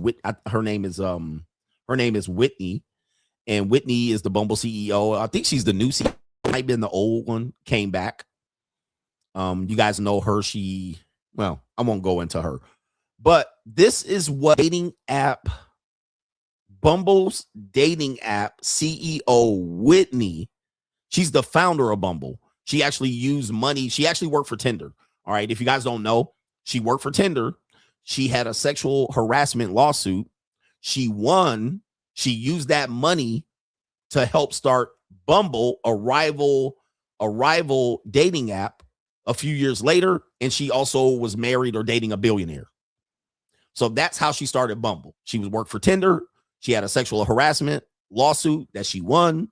She took some of those proceeds and probably had a non-compete clause, started Bumble as a rival dating app that was more feminist oriented, where the women took the lead instead of the men. So she basically took the idea and put a spin on it, and then dated a rich guy, and then he funded it kind of and raised money, and then they put it as a public IPO, just to give you a kind of an over broad view of how that worked. Okay. This is Bumble CEO talking about the future of dating apps. Right, the future of dating apps and where she sees Bumble and dating apps going, since people are somewhat fatigued with hookup culture and frustrated with dating. So here we go. Let's play the video. Going on in the dating world. People want love and connection. That has not left the building. This mass availability of mass people at all times at the tip of your fingers, it has burnt people out. They're willing to go back to church when they're not even religious because they want to meet people. That is the craving of the fabric of society right now. Social media has completely desensitized everyone and disconnected us. Dating apps probably have played a role in this too, because we were meant to be a dating app, but it turned into just this swipe app. So my big vision for Bumble is in 5 years from now, every single person can meet someone through Bumble, not on Bumble. A girlfriend of mine was telling me last night. Let me stop it right here before she reveals this. I'm telling you, bruh, this is some dark side shit. I'll show you. All right. The dark side. I gotta stop it here because that's one part of the video. This is gonna go into the second part, and it's gonna be like, wow. Okay, so she admits that dating apps have played a part in the failure of modern relationships. This is not rocket science. I've been telling you this for years. All right. I told you the 2013 was when things changed. All right. That was the onset of Tinder and then Instagram, the iPhone 3S. This changed the world. It changed the way we did. So we went into hookup culture. Now it's monetized dating because people were sick of hookup culture. Then you have people just dropping out and they rather stay single. People who are participating in this life in their 20s and 30s now are 30, 40, and 50, and they're just tired. Okay. They're tired. They're burnt out. So I agree with what she's saying. And then she said, well, dating apps kind of played a part. Yes, it did. It fucked things up. So now she's saying we're going to use our dating apps to reconnect, and everybody can find someone. People want to find love. And that's true. People do want to find love and genuine burning desire. I think it's going to be a tall task for people to find it because we're kind of at the point of no return. People want it. Whether they find it or not long term, I don't believe so. That's just my belief system. So now she's like, people are going to church and not even Christian to try to find love. Yeah, people are trying to find new solutions. I told you that yesterday. When men have a fear of rejection or a fear of loss or a fear of not finding love, people find alternatives. Your internal defense system gets alerted, and then you find alternatives. People have been trying to find alternatives. Now people are trying to do the ecclesiastical Christian. We need to get married again. You're trying to force a round, a square peg through a round hole. You really have to do the work and undo the damage, but that's impossible. So here's what we got here. Let's go take you to the second part of this story, which gets Trey bizarre. All right, so she says, my friend met someone. How did they meet? Listen to this, bro. Are y'all ready for this? Hold on for a second. Let's see if I can do it. Y'all ready for this? This is the CEO of Bumble going to talk about, she was talking to her friend last night. Let her continue. She's dating someone right now that she met on Bumble. And I was like, oh my God, like, where'd you meet and where'd you match? She goes, well, I didn't. She said, I matched with his friend and I went on a date with his friend and his friend brought him. But we clicked. Now they're dating. And so we're really focused on building capabilities that are AI powered. It's genius, though, to use AI as the tool that it is to then get the connection, which is the meat of what is needed. What is going on in the dating?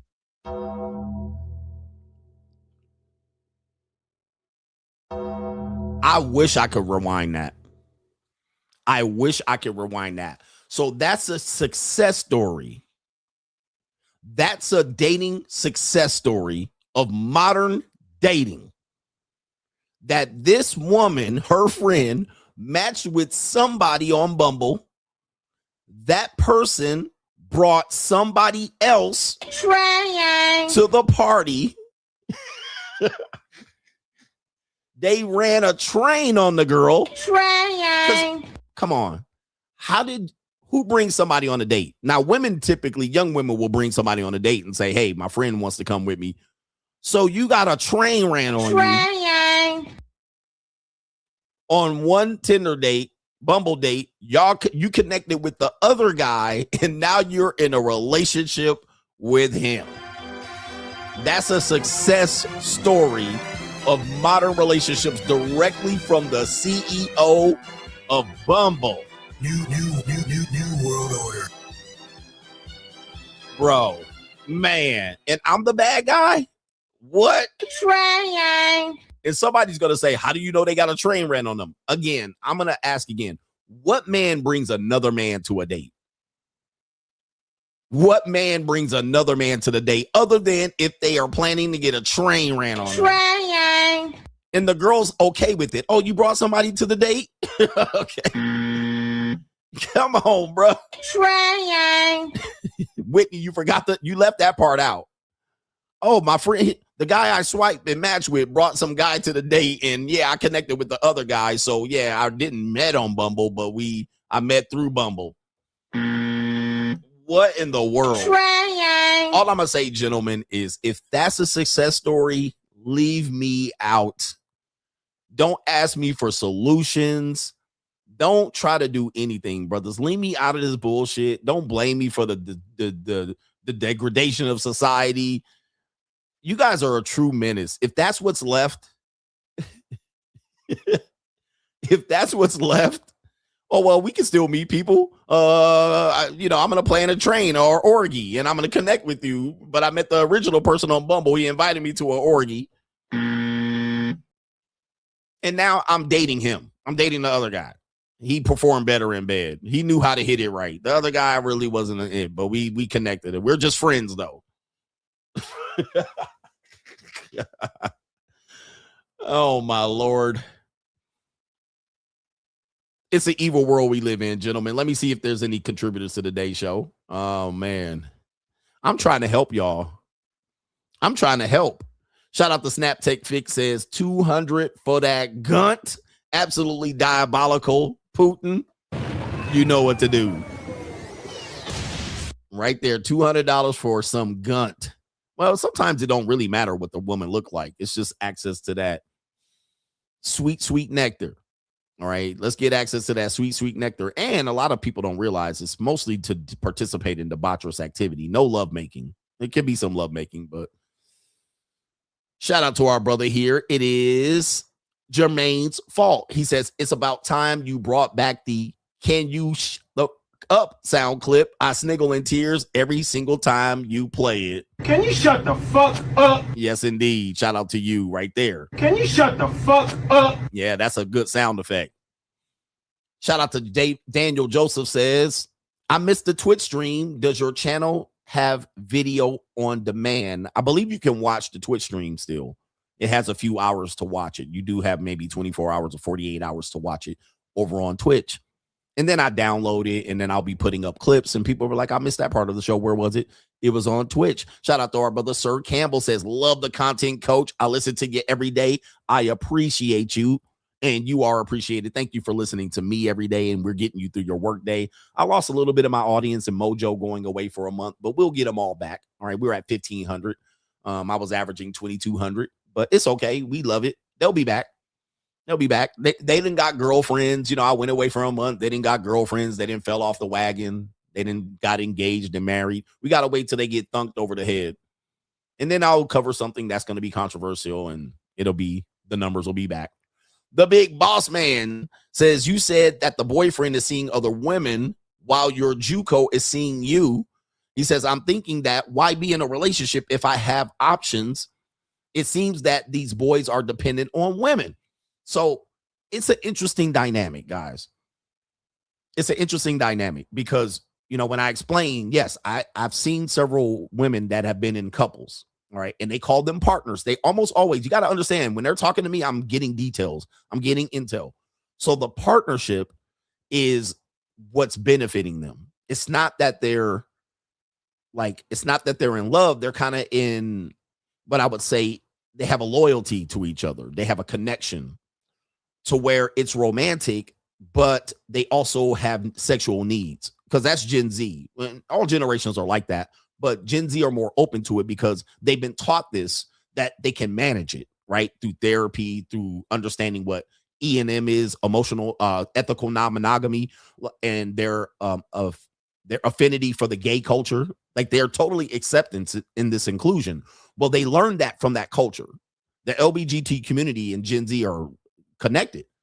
Like, you see a Gen Z woman and you say something bad about the LGBT, they're going to go crazy, because a Gen Z woman, whether she's conservative or liberal, they tend to be liberal. They're going to be more accepting of that culture. So they learn from that culture and how they work it, and they try to get their partnerships and their relationships like that. So what you're going to see is two partners together, but they have alternative lifestyles. OnlyFans, she works at a strip club. She's a cocktail waitress at a strip club. She's a sex worker. She's a sugar baby. And he gets to see other women. She sees other guys. And then they come back and they live together. And sometimes there's some jealousy involved. In every single one of those couples that I dealt with, there was slight jealousy involved. The woman was either jealous of the women that the boyfriend saw, okay, or the guy was jealous of me as a sugar daddy. It's happening. Press 1 in the chat if you've ever experienced this. It is very, very, very common. Okay, it's very common. Even women that are with boyfriends see other guys. And sometimes that boyfriend knows or has an inkling about it, but he's going to do nothing about it because that's his only chance to get pussy. That's his only chance. He's not going to trick. He don't got game. He's a regular dude. He might be marginally attractive. He makes regular money. And that's the only way he's going to get access to sex. And I see it all the time. And it's like, I don't try to explain it. I learn. I'm just sitting back learning and going, man, this is interesting. This is very interesting. And what they do is they go to therapy, or one of them are on some mental health meds. One of them, it is an interesting thing. And so this is going to be way more common than you believe. And a lot of boyfriends that have girlfriends, they'll brag about they have a little girlfriend, but they know in the back of their mind that that girlfriend has access and can access multiple guys, and they just deal with it. By the way, there's married couples that are doing this too. There's people who are married and they're doing this, and their wife goes away for a week. He knows what time it is. I just experienced that, actually, where a wife went away for a week and he knew that she was up to no good, but he was just like, it's whatever. All right. I can't control that. I don't got nothing to do with it. I don't even think about it. And maybe he got something going on too. So, you know, it's going to be way more common than you know in the next couple of next couple of years. And you have to remember, Gen Z is going to be here longer than we are today. They're going to be here longer than we are, meaning their relationships got another 30 or 40 years to kind of go through it. Yes, indeed, man. He said, he said the boyfriend is seeing other women and your JUCO is seeing you. He says, I'm thinking that why be in a relationship? People get into relationships, and I've been saying this for a long time, mainly for economic reasons and for access to sex.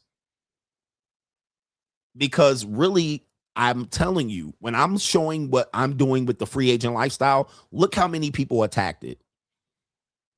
There are people who supported it, mostly supported it, but people were attacking it. What I've shown is a glitch. What I've shown is I can openly exist in that space. And they were like, oh, some people, that's something wrong with that. What's wrong with it? Y'all rather me be in a relationship with somebody that's seeing multiple people or getting cheated on or going through the rigmarole? I'm like, I'm just going to be me. I'm not codependent. Some people are codependent. Some people have to have a little girlfriend that they take to Thanksgiving because their family's going to think they're weird. Some people need a beard. Some men need a beard. Some men, especially white men and men who are Middle Eastern, Indian, or Persian, they have to have a little girlfriend. They have to have a fiance. They have to have a wife. They can't be renegades. Black men tend to be able to do it a lot more, right? We tend to, because we're seen as non-committal, non-monogamous cheaters, if you will. We're seen as, and then you also have the fact that most of us date black women, and people will probably say, yeah, I don't know, I can understand why you wouldn't want to get married to a black woman. So we can do this a lot easier with less stigma and less complication because, well, single mothers, abortion, broken marriages, broken homes, we can literally do it easier. We can transition into that where when people try to grab us back and put us on a plantation, we can just tell them and give them the middle finger and say, fuck it. Whereas white boys, white men, Middle Eastern men, Persian men, Indian men, they can't live like that. Not openly, okay? Because they'll be ostracized and kicked out of the whole fucking family. Okay? They'll be like, why you don't have a girlfriend? Why you don't have a wife? Oh, I'm just living free. I'm just staying single. I'm just going to Thailand. All right. They family gonna be like, So how they disguise it is I got a little girlfriend. So when they go to parties and picnics and all that shit, I got a little girlfriend. When they go to Thanksgiving and Christmas, I got a little girlfriend. I got pictures. By the way, this is an example right here. Where's it at here? Let me go back on this one. Let's see here. So when they go on Instagram, oh, they just posted a video, all right? When they go on their Instagram, okay, people can see them doing couples pictures, couple vacations, and couple shit. Okay, oh, they got a little couple. Oh, they got a little boyfriend. Oh, she's got a boyfriend. No, she ain't doing no freaky shit. Oh, she ain't no hoe skeezer. Oh, he ain't a Duke shooter. He got a boyfriend. They're married. Have you ever had this? And I was married before. So what'll happen is when you say you're married, you're in a box. That means you can't look at another girl's ass. You can't find another woman appealing. You really can't have a sidebar conversation with a woman because it's going to be seen as flirting. They're going to be like, you're married. What are you doing? See, that's how people think when they see you're a couple. Oh, you're married. That means you're monogamous. That means you're committed to each other. That means, so they literally put you in that box when you are a couple. But on the outside, you can live alternative life. But as long as they can put you back in that couple, well, at least they're a couple. At least they have someone. At least they have a life partner. It's the same thing as if I would just automatically come out here with a girlfriend. That would completely change everything. If I showed up here and I said, ladies and gentlemen, and I start posting one girl, going on dates with her, giving her flowers and candy, having one woman travel with me, and then for 2 years I posted that would completely change everything that I talk about because you guys would put me in a strong box of, hey, he's in a committed relationship.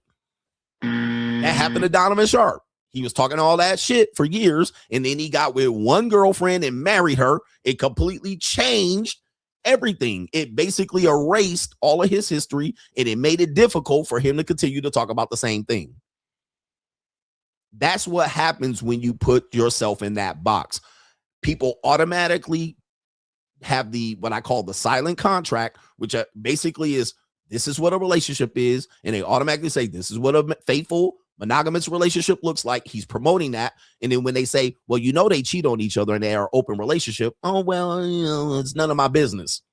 But they're committed to each other. They're not fucking around. Well, they are fucking around. Well, how do you know? They'll start giving excuses and coping. Whereas I'm free and they see me with multiple women. Oh, he's spreading diseases. He got herpes. He's promoting degeneracy. And Anton Daniels played that for a long time. I'm a Christian first and a husband second. I'm a family man. They saw him out there with one woman, not two, not three. They saw him with one woman, and it was a suspect relationship, and it tore all of that shit away. That's how easy it was. Now, for me, I'm with multiple women. I'm not with one woman. So they see me with the next woman. People just like, okay, he out here ho-hopping. But Anton Daniels got tore down by being seen with one woman. One. Why? Because he was in that box. He was in that box. He put himself in that box. He bragged about that box. He had a basketball game with one woman. Everybody tore it up. That's what happens when people are in relationships that have an outside alternative life. They get a pass. Well, that's between them. It ain't none of our business. But when you're single doing it, it's their business and they get to talk shit about you. Oh, man. But that's the benefits of being, you know, not following the whole campaign. It's the benefits, but it's also the toughness because, yeah, when you're out here, you're like, why be in a committed relationship if they're going to be out here ho-hopping? I agree. I don't want to be in a relationship and a woman out here ho-hopping. Not on my watch, not on my dime.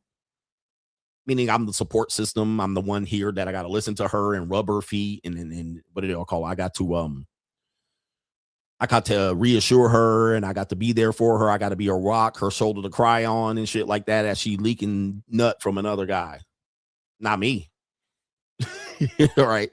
Shout out to Kevin Sullivan says, women are tired of hookup culture now. Just when dudes are getting their chicken bag up and want a taste of some debaucherous nature out there for sure. Do you want? Yeah, I find it ironic. I even see that too, because I'm a man that is considered, in a sense,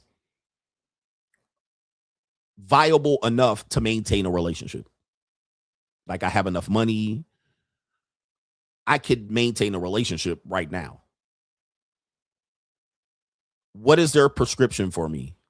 Not the free agent lifestyle. You shouldn't be free out here. You should be supporting a woman. That's exactly what's happening.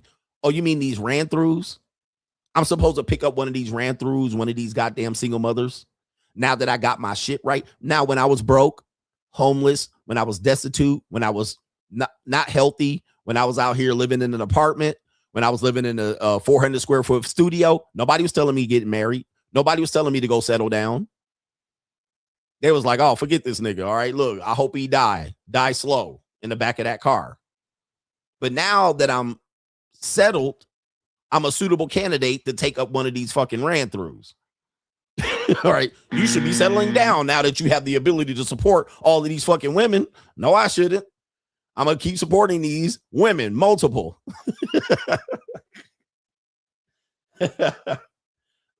Now ain't the time to tie my shit down. Like you saying, now that men are getting their money up, these women tired of hookup culture and they now want to settle down. Hey, settle down with me. I'm ready to marry. Is anybody else just over Why this you out here hookup with culture? these young women out here? You out here with these young women. You should be out here with these old women, these old ran-throughs, I call them.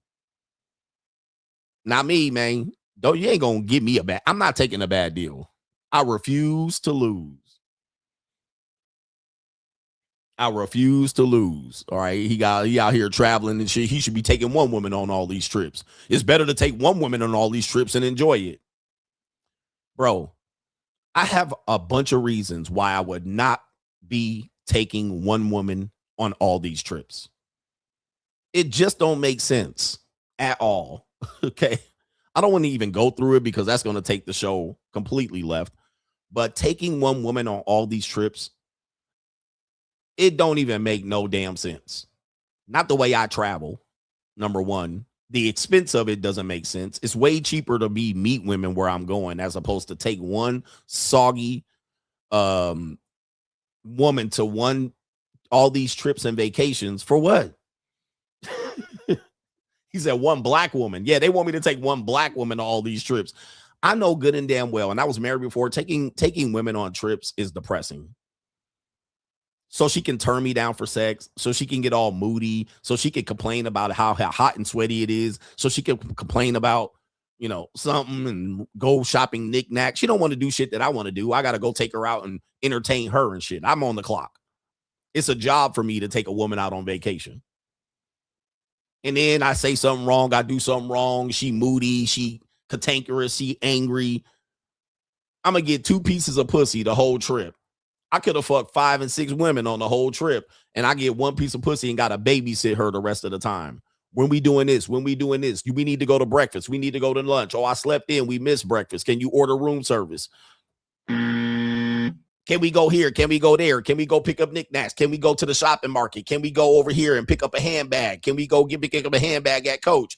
Bitch, we ain't picking up a handbag in Cincinnati. Why we gonna buy a purse in Thailand? And then she flirting with other men. All right, we on the boat cruise. She flirt with other niggas on the side. I'm like, wait, why you talking to the motherfucking hand deck nigga on the side? Oh, I'm not flirting with him. He ain't my type. Why you talking to that nigga then? Talk to me. I got to take you all the way across the world so you can talk to another man? Like, what the fuck? Texting another nigga on the side back in Cincinnati? Like, why, bruh? Why? Telling me to take pictures and videos of her. Take a picture of me. Then I take 50 pictures. She looks at all of them. You don't know how to take pictures. You take it too close. It's too far. It's too high. It's too low. And she posing in front of the thing. Take the picture now. Like, oh my Lord. Now I'm a cameraman taking a woman on a vacation. Complaining about the pictures I took. Oh, this a waste of outfit. You done made me waste the whole outfit. You can't even take pictures. So she can post to another nigga on another website that she in Malaysia. All right. On my fucking dime. Get 2 pieces of pussy and then go back and fuck some other nigga back in Cincinnati. I don't think so, bro. I don't think so. Been there, done that, got the receipt. No fucking way. No way, bro. They took the bitch on a trip to be the cameraman.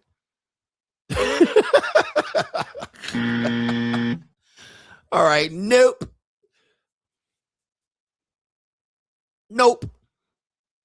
Also, and none of the pictures include me. She don't post none of the pictures on her Facebook of me and her on the trip. They're all of her on the beach. I don't think so. And I pay what for that? Nope. So she can put her fat ass all over Facebook. I think not. Nope. Now I'll do that with a young girl.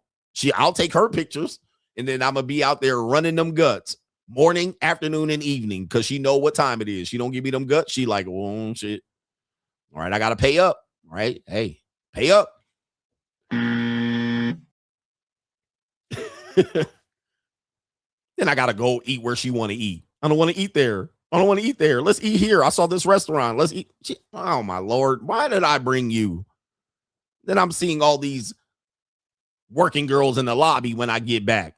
All scantily clad in their high heels, sitting there with their tight ass mini skirts and shit. And I'm looking at all this prime punani.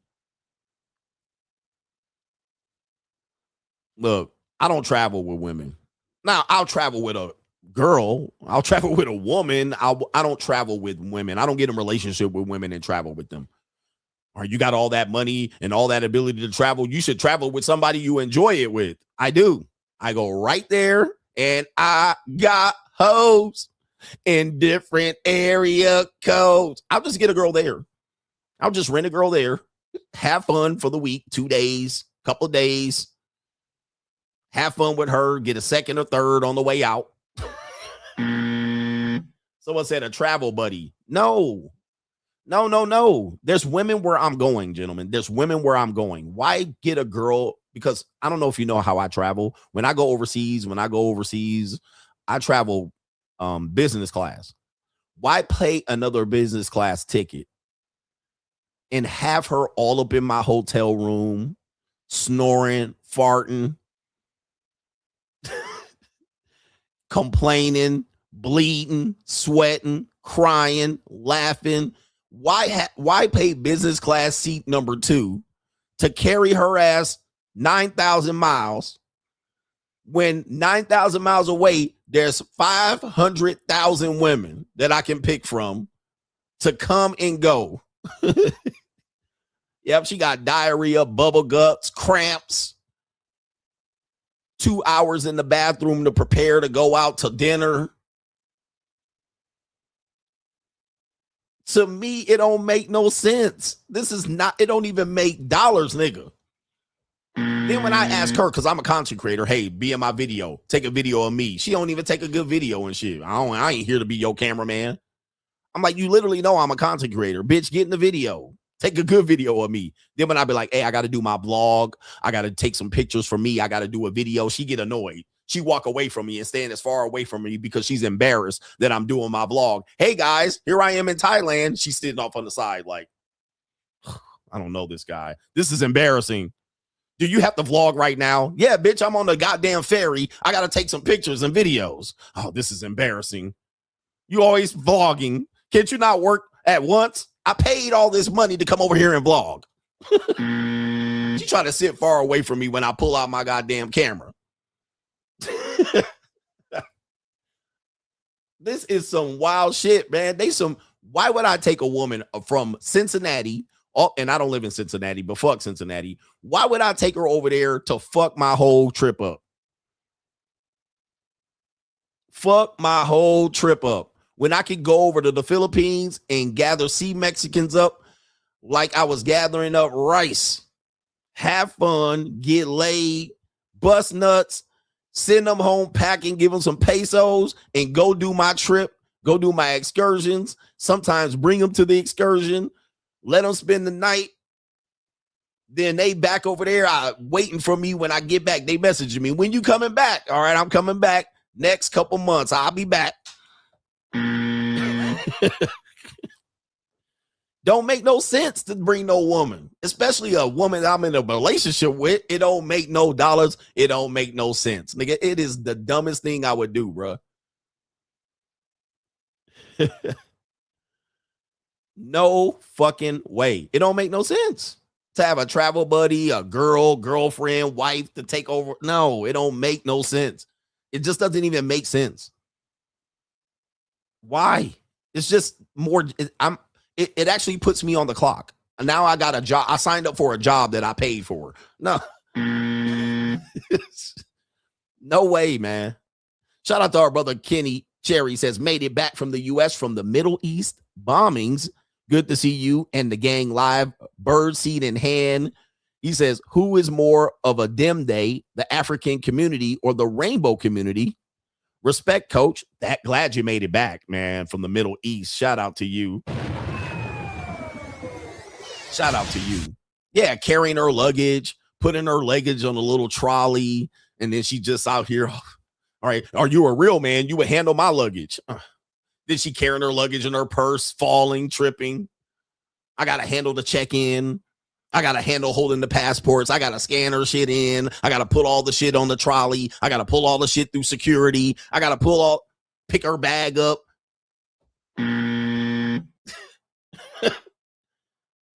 Pick her bag up, take her bag, call the guy, make sure the bags get downstairs. Why, bruh? Why? She leave her phone, her sunglasses in the Uber. I got to call Uber and get her sunglasses back. Yeah.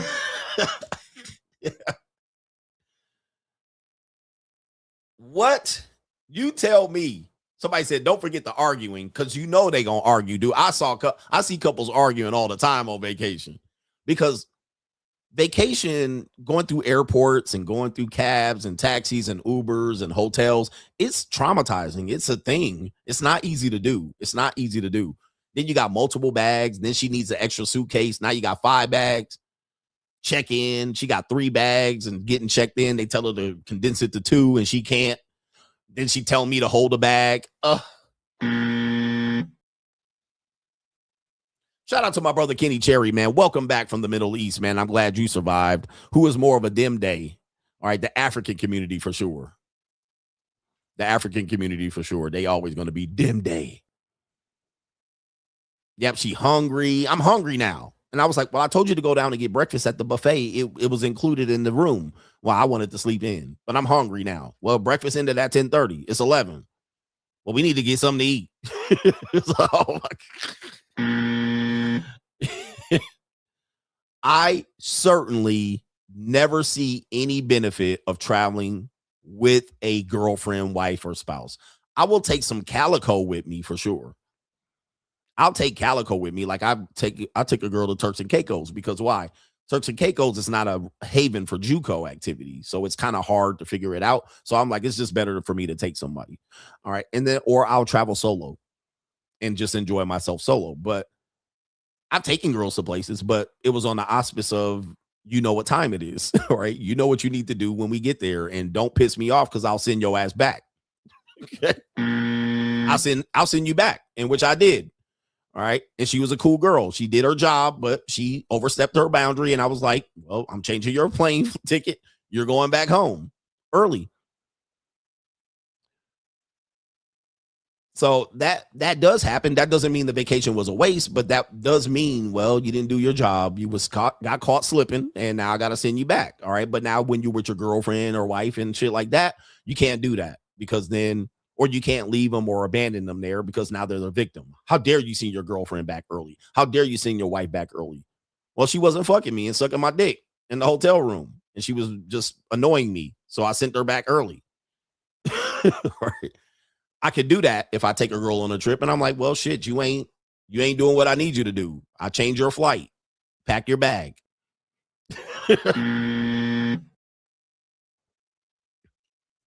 And she didn't put up a fight. She was like, well, I guess that's what time it is because that's what time we're on. I guess I'm leaving early. Have a nice life. The vacation wasn't ruined, all right, because I don't live my life through women. But I'm like, I'm not going to sit here and host you and you're not doing what I do, what I need you to do or following the rules. So now you're going back home. All right. All right. That's how I do. That's how I do. All right. But I can't do that with a girlfriend, travel buddy, or wife. I can't leave her there. But Nino and like Nino and New Jack, I'll cancel that bitch. Look at me. This is the life I chose. Nigga around me so cold that my heart done froze. All right, I can't do the lyrics. Kaylin says these couples who do open relationships when monogamy looks good and reasonable. Monogamy is hard for people because it isn't sexy and it's monotonous. These open relationships are a joke sometimes. There is no such thing as good jealousy. That's BS. I don't agree with open relationships either. I would never have an open relationship with a woman. All right, because that benefits her way more than it benefits me. So I'd rather just be single. Like if a woman says, like a woman will say that, she'll say, well, because I'll say ethical non-monogamy. If you're with me, since I have leverage, I'll see multiple women. She's going to say, well, if you're seeing multiple women, why can't I see multiple men? And I was like, well, you can, but you can't see me. Okay. You can see all the men you want, but you ain't going to be with me in a relationship. Now, people are going to say that's a double standard. Well, bitch, if you can afford to do that on your own, you do it. Like you could, if you have all the money and you hold all the cards and you have all the gold, you can get with a guy that can accept that. Me, on the other hand, I don't have to accept that. So let's just say you see that as a double standard. It ain't a double standard because I got way more leverage than you. But now if you want to be the big dog in a relationship, then I would have to consider that. Or if we're in an equal relationship, I would have to consider that. We're not on an equal partnership. We're not on an equal level. But if you want to be the big dog, bring in the big dough. You support and sponsor all of this shit. And then maybe I'll see you run around with multiple niggas while I count money and eat good and fly first class. All right. But You don't have that leverage. I do. So I get to choose, and you get to see me post multiple women on Instagram day after day after day and live with that reality. Now, if you want to go out here and fuck multiple men, you're welcome to do so, but not on my motherfucking dime or time. So you're going to be with multiple men minus me. Or you're going to be single, or you're going to find another me that's going to accept it. That's just how I work. All right. But that's how I do, nigga. But I don't believe in open relationships for me, where she sees multiple niggas. Only if I'm not claiming her. If you're not my girlfriend and I'm just seeing you for the weekend or a night or a day or what, yeah, you can do whatever you want. Right? Everybody's open to do whatever they want. Nobody's jealous. Everybody understands. But if you want me to claim you, no. You want me to claim you? No. All right. We got Brandon says, coins for the offering plate. Salute to the GOAT. Lord Ling Khan is in the building. Shout out to you. Our brother Rick from H-Town says, my sister had went on a date this past weekend. I asked her how the date went, and she responded, oh, I didn't even like him. I just wanted to go out. To whoever that guy was, I want you to know her toothbrush accidentally fell in the toilet and soaked for 30 minutes. Coach Gang, that is a co-sponsorship. Shout out to you, Rick from H-Town. I'm rich, bitch. We're going to get to that in a minute, man. My shout out to you looking out for that brother, putting that toothbrush in the toilet and having her brush with toilet water. But guys, most women that go out on dates, that's why I covered this, what dating is. Most people are not dating. I would venture to say people think they're dating. 80% of people that think they're dating are not dating. You're either dating a woman that's bored. She just want to eat.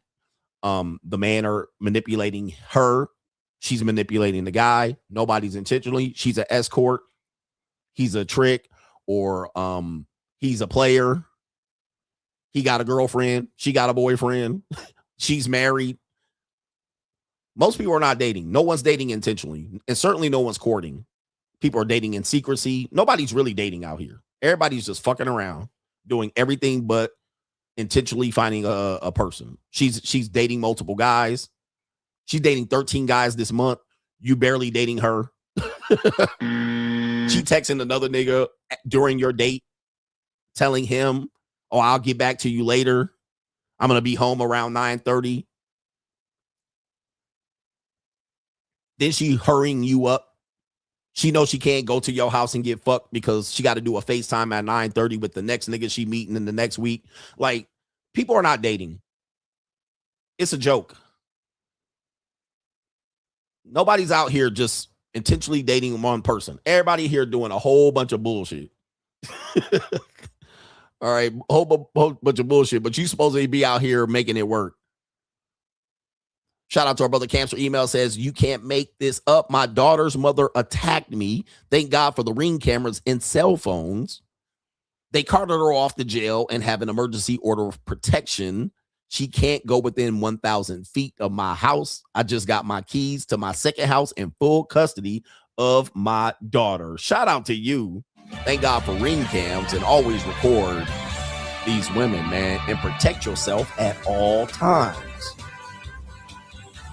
It's an evil world out there. Blue Baggin says, why did a woman I know send me a clip of your Get 'em Daddy post and say, so this is what you're doing when you're on your long trips to Asia? They hate to see a nigga happy. Free agent lifestyle for life. For life. Dang, she said, this is what you're doing when you go to Asia. What she think you were doing? Going to temples? What she thinks you were doing? Doing food reviews? Testing out food in restaurants? What she thinks you were doing? Okay. Taking pictures, going to the beach. What she think you were doing? All right. I always have to tell people, man, look, you know what I'm doing when I go from country to country, city to city, coast to coast. Somebody getting hands put on their hips. But I'm not going there for that. Yeah. What she think you were doing? Going to museums, checking out real estate, sitting in the hotel at 8:30. All right, it's 8:30 at night. Might as well go to sleep. Wait, I got to wake up early. Nah, man, when you in Asia, when you're anywhere, when I'm going on a trip, but best be known that that's part of the agenda. All right, that's part of the agenda. There's probably a 0% chance no hands will be put on no hips. All right, on any trip that I go to. Blue Bagger says, you spitting facts, coach. He says, on a trip to Bali, I argued with my ex the entire time. She ruined my trip. When we got back, I left that bitch at the airport with all 3 of her huge bags, struggling to carry them, broke up and moved out upon return, and told myself never again. Free agent lifestyle for life. That is truly sad that you would go on a trip with someone and break up coming back from the trip. Press 1 in the chat if you've ever experienced that. I've never experienced that, but I do know the stress of travel is not easy, that I can see people breaking up after a trip. And that's a disgrace because you just spent tens of thousands of dollars, came back and broke up. That's disgraceful, man. That's a waste. You could have just, trust me, you could have just went by yourself. You could have just went by yourself. It spells just losing $5,000 to $10,000 only to come back and break up. I mean, but it does happen because I think the brother, one of my favorite actors, Bill Murray said this on This Is the Woman You Should Marry. The woman you should marry, he says, is, the true test of a woman to see if you get along is if you go on a long road trip. And he said, if you go on a long road trip and you can enjoy yourself and come back and still feel the same way before you left, that's a person you should marry. Now, that's not my advice. That's his advice. But I understand what he's saying. You're in a car, you're driving for hours. The frustration and stress of this cannot be duplicated in any other manner because travel is stressful. It's going to frustrate you. It's uncomfortable. It's daunting. It's boring. Sometimes it's boring. Sometimes you got to carry stuff, open doors, rest stops. There's a lot of things that you have to go through that are stressors on relationships, and it will test the patience of either person. So with that being said, that consideration you should take that in consideration when you travel. You're going to see the real person and you're going to see attitudes. Sometimes you're in hotel rooms that are very small. Okay, you're in a small hotel room and you're in that room for hours. Sometimes everything you do requires payment. And if somebody feels like there's no reciprocity on it, someone's frustrated. The man's frustrated that he probably not getting enough sex. The woman's frustrated that she's not getting the trip that she thought she was going to get or deserve. Therefore, people are going to get passive aggressive and they're going to start fights over very little things. And then when you add the stress of just going through, for me, the biggest stress of traveling is going through security on the way back home. On the way there, I don't mind going through the security and taking my laptop and my 5 phones and my Kindle and all of that shit out. I don't mind that. Coming back, especially if the climate is hot, I'm sweating, nervous. I don't want them to stop me and pull my bag and check it. I want to make sure I get all the stuff out of the bag. Everybody's in a rush. You're going home. That is a stressful time for me. Thus, I'm prone to probably snap out and crash out at that point. If you bother me during that point, okay, if you bother me during that point and say something sideways, I'm going to probably snap on you right at that point. Now, once I get through security and I get to the fucking lounge, right, and I have me a drink and get some water and wipe the sweat off my fucking forehead and I relax and get me a plate of dumplings or whatever they fucking got in the lounge, all right, and decompress, then I'm ready to return back and have conversations. But do not be snippy at me. Don't say nothing sideways. Don't ask me why I packed my bag that way. Don't ask me why I left the goddamn external battery in there and they found it and pulled the bag over. Don't say shit to me when I'm going through the security. Don't say shit. Don't say nothing sideways because I'm a snap. I'm just letting you know. And I tell everybody that. Don't say shit to me when I'm going to security on the way back home. Okay. He said, no, global entry is not what I'm talking about. I said security. That's not global entry. I said security. That means putting your bags up there on the belt, taking the laptop out, taking the batteries, taking your belt off, taking your shoes off, your jacket. I said security, not global entry. That's two different things, goofy ass niggas. I said security. Now, when you travel internationally, every security has different rules. Some people say leave your phones in the bag. Some people say take your batteries out the bag. Some people say keep the batteries in, depending on where you are. So it's different where you're going. So sometimes you're like, oh, I don't know, I have to take the phones out. Because the last place you didn't have to take the phones out. These places you got to take the phones out. So sometimes you're dealing with different securities in different countries. They don't know how to speak English. They don't give a fuck about you being a vlogger and you have 5 cameras and 5 phones and 3 iPads. They don't care. They don't care about that. Now you pack a whole bag and 2 carry-ons in your pack. So it's extra stressful for me because I'm carrying a lot of equipment. I got vlog equipment. I got roadcasters in the luggage and the carry-on.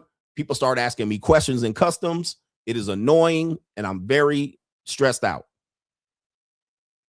Then you're dealing with some foreigner TSA agent. So you're just like, it's a disaster. So when I'm going through that stage right there, I don't want nobody to say nothing to me. I got ring lights. I got microphones. I got all kind of shit. Lights. People, it's a task to take all of this shit through security. So then when they stop me and pull me to the side and want to check a bag, and then they going through my bag and unpacking my bag, I'm like, oh my God, it's a stressful time for me. And if some person is next to me and say some snippy shit right there, I'm a snap. I'm somebody getting cussed out. Somebody getting cussed the fuck out. Do not say anything to me at that point. Somebody getting cussed out. I'm not you regular Joes going in there with your fucking man purse and your fucking Nike Jordans. I'm coming in with work, a workload. I'm coming in with bags and bags of equipment. So it is a very stressful time. That's the most stressful time that I go through traveling overseas. And some people have learned the hard way, said some shit to me. All right. And I snapped on their ass. All right. And they was like, damn, what happened? That's my biggest stressful time. And then if you add on top of that, the woman is saying the man should do these things. You should order the Uber. You should make sure you're at the right spot. You should make sure that you put the bags in the trunk. You should make sure you help her out as a gentleman, open the door. When she started doing all that shit in the middle of me with 3 bags and bags full of equipment and 2 carry-ons and 3 check-ins, and then I got to make sure her bags are in there, make sure I'm opening the door and being a gentleman. She adds that on top of that. Somebody getting cussed out. Then she's seeing if I'm going the right way. You going the right way? Did you already get the right meeting spot? Somebody getting cussed out. Just to let you know right here. Can you shut the fuck up? Somebody getting cussed out, and then she gonna blame me for cussing her out and making her feel bad. You made me feel bad. In the lounge, she in the bathroom crying, holding back tears. She's giving me the silent treatment after I told her ass. Oh, man. Yo, I told you, don't bother me during this time. I'm the leader. I'm going to make sure everybody's right, but shut the fuck up, please. Can you shut the fuck up? I'm going to get us all there. I've done this hundreds of times. Just be the fuck quiet. Don't ask me if we're in the right spot, if we were at the right gate. Do you know where we're going? Just be quiet.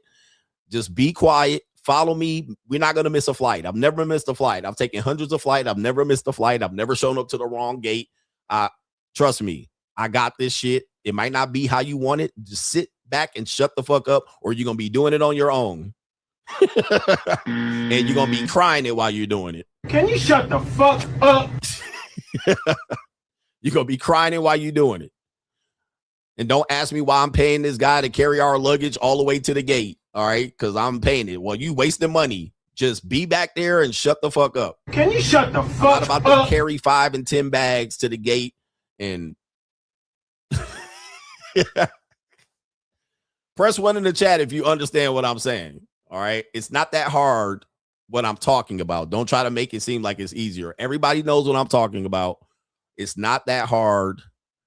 It's hard. It's what we're saying is travel is stressful. It is not an easy thing. Plus, when you're internationally traveling, it's difficult. You just add on different layers. You're unfamiliar with the airport. You're unfamiliar with the airport and how they work security. You don't know where you go. It's very, very difficult.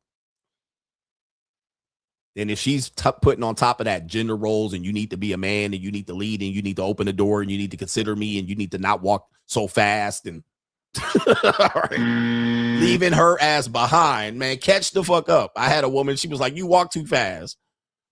I'm not trying to stroll through the airport.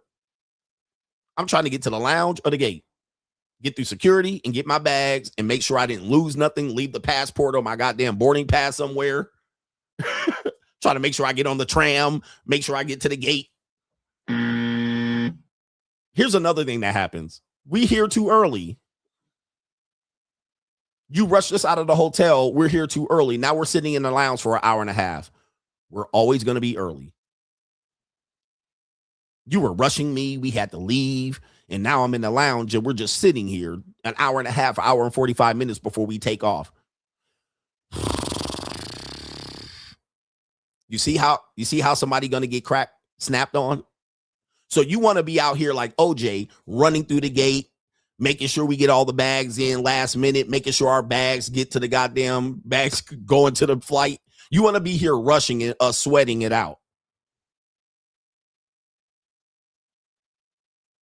But we going to be here early. So just sit in the fucking lounge, chill the fuck out, charge your phone, and shut the fuck up. All right? Can you shut the fuck up? Shut up. But I'm not going to be OJ running through an international airport where people don't speak English and they looking at my black ass like I'm crazy running through the airport trying to get to the gate and trying to get you with me and hold on to you. Hold on, wait for me. We're going to be there 2 hours early, internationally for sure. Because that way I know my bags are going to get on the plane. Okay. You show up at 30 minutes, 45 minutes, there's a chance that your bags don't get on the fucking plane. Okay. Can you shut the fuck and who wants their bags missing in Singapore while you're in the Philippines? You see what I'm saying? So I think about all of that and you ask me, should I take a travel buddy with me on vacation? Absolutely not. Absolutely not. It doesn't sound good. It sounds like a headache. Sounds like bullshit. Sounds like an argument. Sounds like I'm getting no pussy.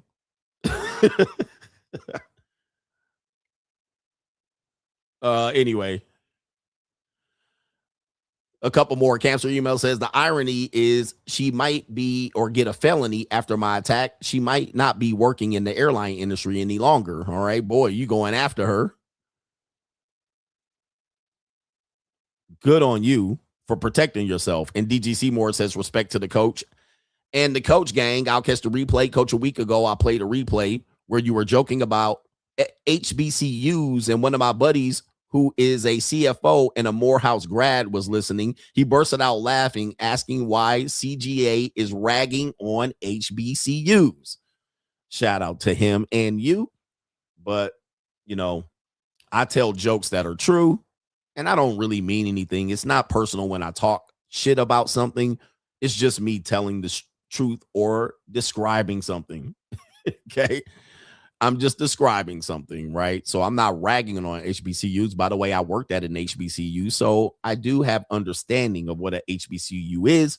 And I've actually visited many HBCUs and played basketball at HBCUs. And let me tell you, HBCUs ain't shit. All right. Just to reiterate, I don't have much respect for HBCUs. For white people, that's historically black colleges and universities. These are basically extended high schools or subpar junior colleges, subpar community colleges. I have no respect for HBCUs. None. Right? Don't tell me how special they are. Niggas 2026. This ain't Tuskegee. We don't live in segregation no more. These are basically places that you can walk on first fucking day with a high school GPA of 1.63 and walk in the fucking line and register for classes. I mean, the professors are subpar and shitty at best. All right. They don't have any funding, and the people that are on the trustees, the board of directors, steal all the money and fuck all the girls. All right. They got sugar daddy, trustee, board members, and presidents fucking all the cheerleaders and football coach fucking the dancing dolls. This shit is bullshit. It's a bullshit. Nigga, it ain't no, these ain't real universities. All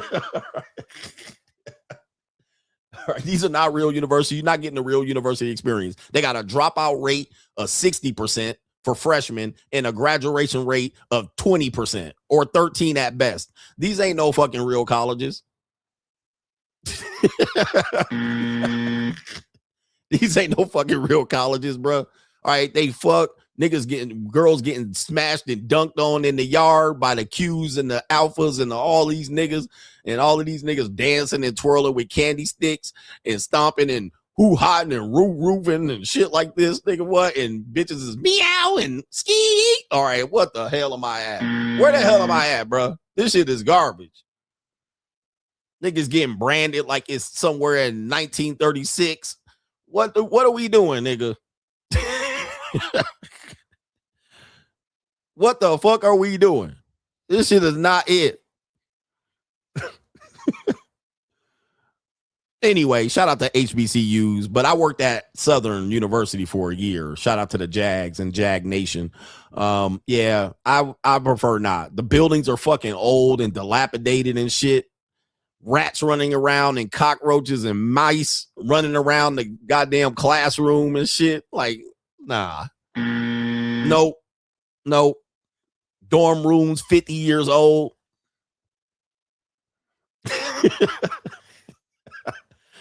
Hell nah. And remember that football coach? He was an NFL coach. He got hired at an HBCU and crashed out at the state of the facilities. It wasn't Deion Sanders. Deion Sanders was coaching at Jackson State. There was another coach. I think it was Ed Reed. Ed Reed got hired at an HBCU like Bethune-Cookman, a shitty school at that. All right, definitely. And then he thought, what? You thought it was going to be University of Miami?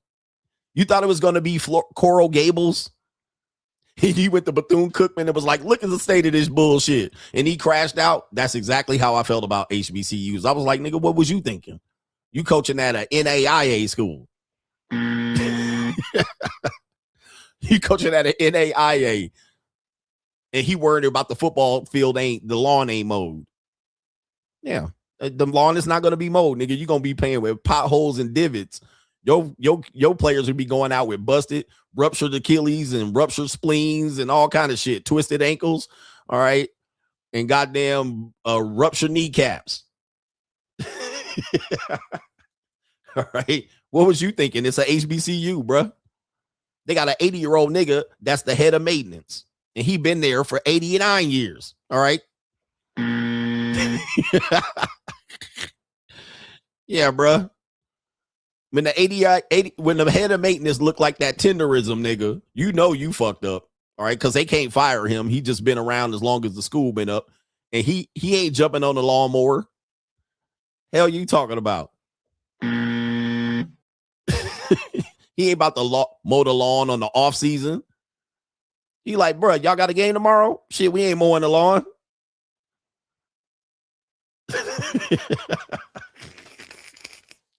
All right, what? Hey, man, HBCUs for you. He like, it's football season? No, we need spring workouts. We ain't never mowed the lawn in 89 years for spring football. All right, nah, nigga, you mow the lawn. Get your players out here and mow it. Stop the bullshit. Stop the bullshit. All right, anyway, let's get back to this part of the show. We'll do the main event getting here. We'll save these for later. Let's do the main event. Ecclesiastically, somebody said it was Bethune-Cookman. Yeah, it was Bethune-Cookman. All right, main event. Let's go. I can't find the main event.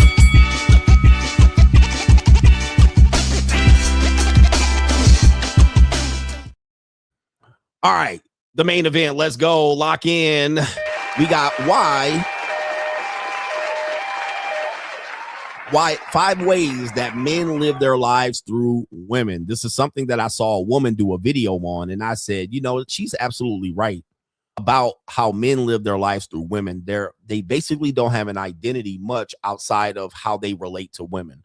Now, let's tell you about the obvious reasons why men live their lives through women. And then we'll get into some not so obvious reasons, but this is an important conversation about the free agent lifestyle and treating yourself well, learning how to treat yourself well before you consider treating other people and women well. Okay, so the most obvious glaring example of men living their lives through women is that when men are not successful with women, they look at their life as a waste. Okay, their self-esteem is in the toilet. Okay, so they can't get women. Women ignore them. They're part of the 60% of men that are somewhat mostly invisible. Women never consider these guys. They mostly don't fraternize or date these guys at all. Women don't realize this. They'll talk about how they date certain guys that cheat and give them bad experiences. They don't realize these are 20 or 30% of what represents men. They're not dealing with 60% of men for sure. 60% of men are not getting dealt with. Statistically, this bears out. Research tells us this. These men are not considered, and women don't realize this. And I'll tell them, women will be like, that's not true. I'm like, when you go outside, how many men do you actually recognize? Then when you go outside, how many men are actually attractive to you? And then they start to tell you, oh, I only see maybe a half a guy that's attractive on a daily basis. Well, that means you've ignored 90% of men.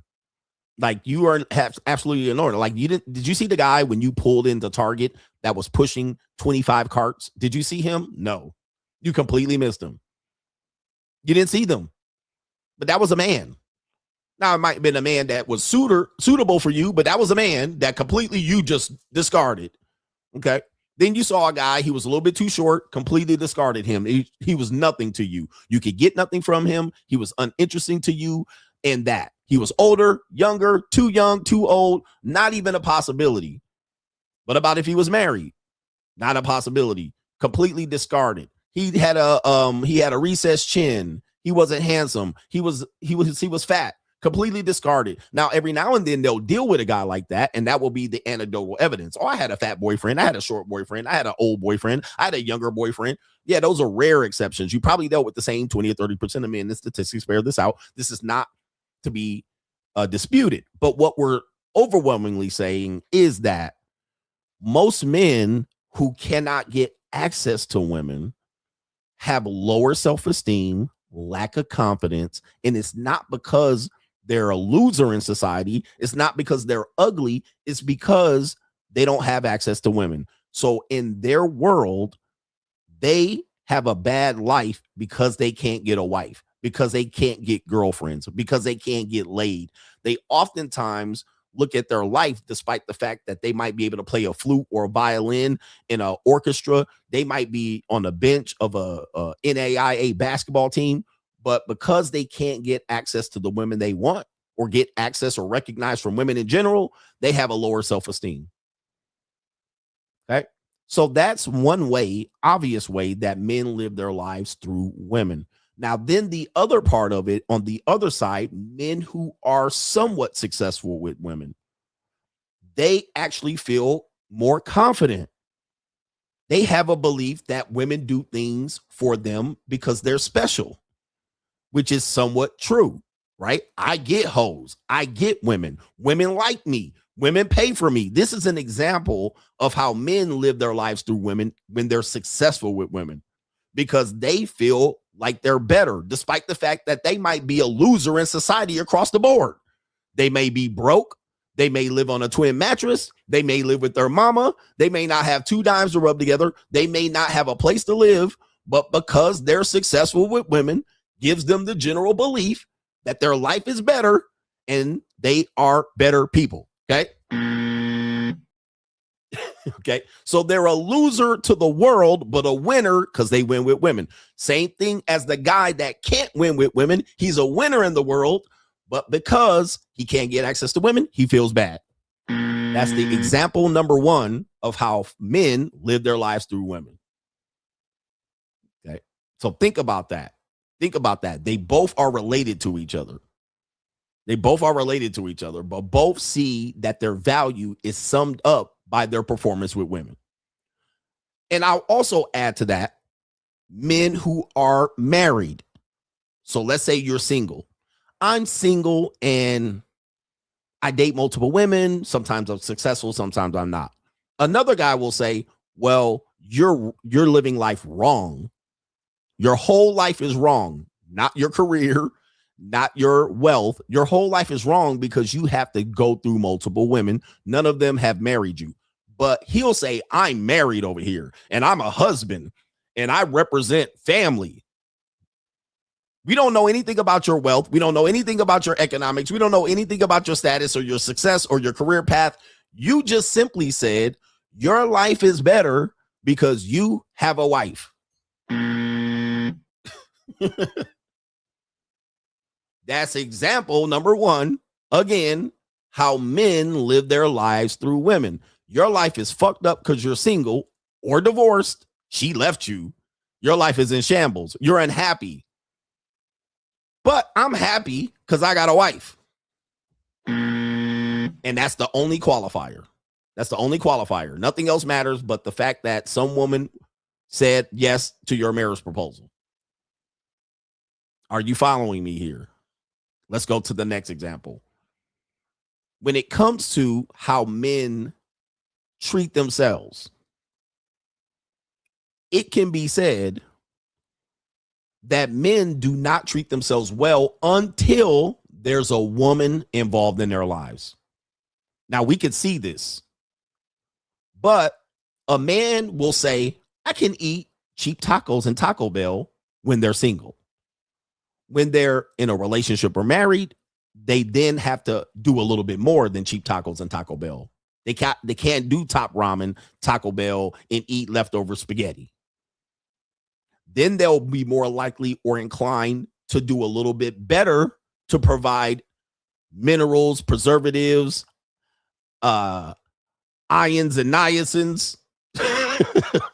So guess what? I got to do a little bit better of drinking more water, going to better restaurants, trying restaurants that you would never try on your motherfucking own, going to fancier restaurants, middle status restaurants. You're now going to go to these places because the only reason why is because you have a girlfriend. Now, when you don't have a girlfriend or wife, you're going to do regular shit. You'll sit at home eating 5-day leftover spaghetti.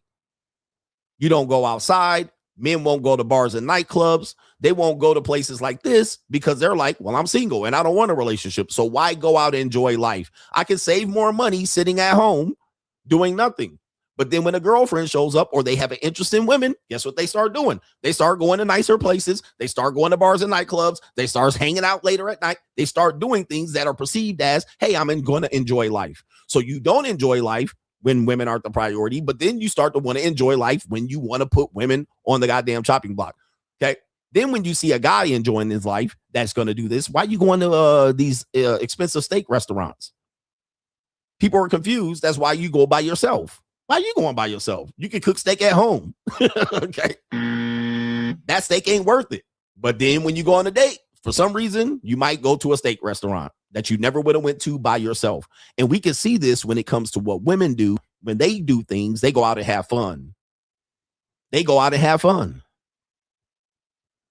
When they're with their girls, they go out and have fun. They go to day clubs. They go to nightclubs. They go to restaurants. They go to hotels. They go to hotels with men who pay. They're going to go have some fucking fun. They're going to let their hair down. They're going to go on girls' trips. They're going to have 4 or 5 bleeding punanis in the hotel room, one hotel room. They're going to shack up. They're going to spend bread. They're going to do something. They're going to get to the fun. Men typically pull back on fun.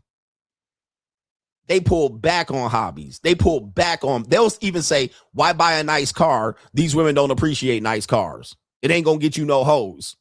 Wait a minute. You're buying the car for the woman, and inherently we do. We buy cars.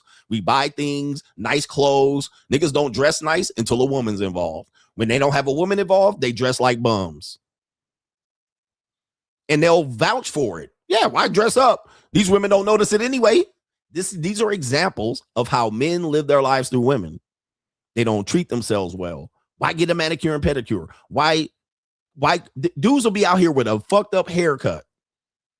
Well, I ain't dating anyway, and these hoes don't respect good hair. They'll have a fucked up hairdo because these hoes ain't gonna recognize it. Oh, say you're not gonna clean up because you're not gonna go after women. Like, this is crazy. So why don't you just clean up for yourself? Why don't you clean up for yourself? Nope. Hair all nappy, hair all matted and nappy. All because women, the way women treat them. When men buy things, they or go on trips, vacations, or you go on a vacation and they see you with a woman, they're going to call you a trick. You tricking off on these women. Why?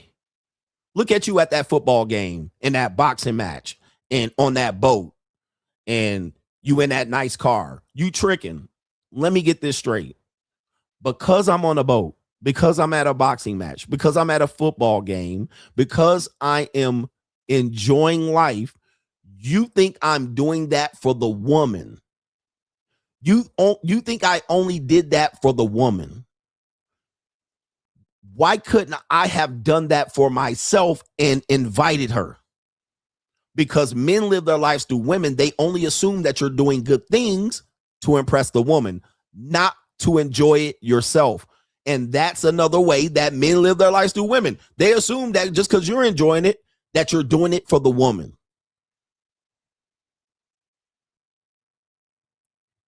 So even though it's not his way of living life, he sees you living life through women. And that's the only way he can see the reason you're doing nice things is because you're trying to impress and trick off on that woman. Men live their lives through women. They don't take care of themselves until there's a woman involved. Data shows that men are happier when they're in marriages, which I would say, I don't think so. But hey, there are some men that are excessively codependent. If that's the case, it is true. Men have a more positive experience and outlook in life when they have a wife. I can't dispute the data because there are men like this. Let me give you another example. There are men that say, my life was not headed in a good direction until this woman came along and she encouraged me to study, encouraged me to open a bank account, encouraged me to fix my credit, and encouraged me to start dressing well. There are other people that say men dress well when they're with a woman because she starts to help him dress. This is another example of men living their lives through women. You mean to tell me you never considered opening a banking account? You never considered checking your credit? You never considered how to study properly until a woman came along? You mean to tell me that that's what it took? Not a sense of purpose, not a sense of trying to discover what works for you in society, where you can better make more money, how you can encourage to make your life a lot better. Your life changed because you learned how to study better because this girlfriend came and told you how to make note cards.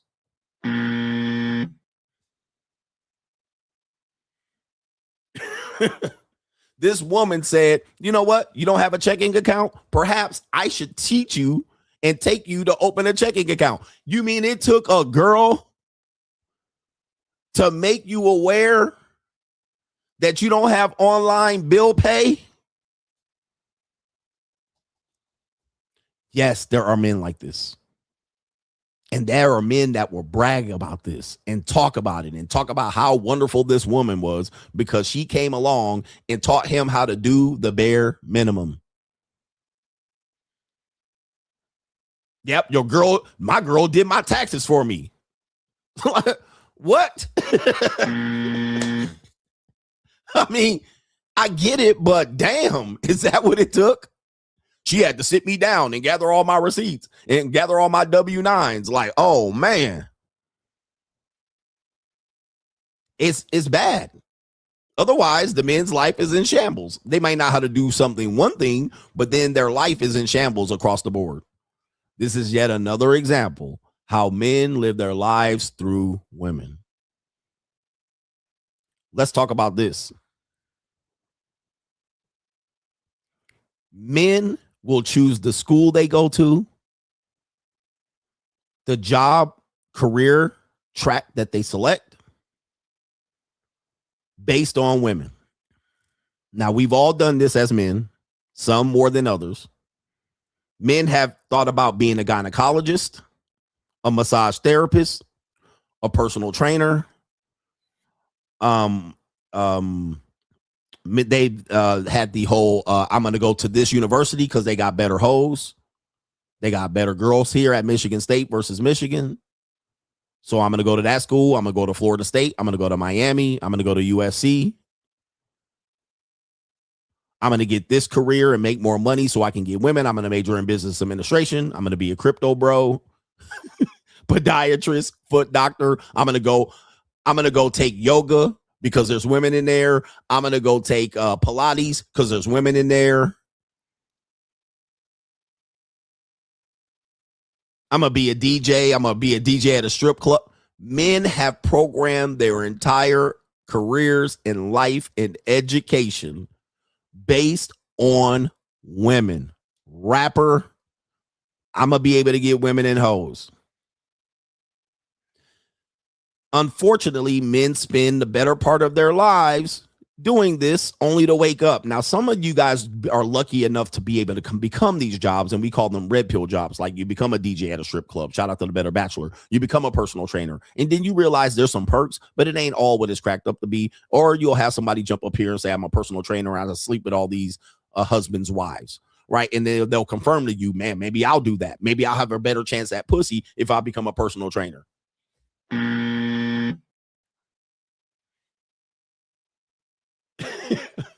Maybe if I go to USC and major in business, I'll be around all of these other women that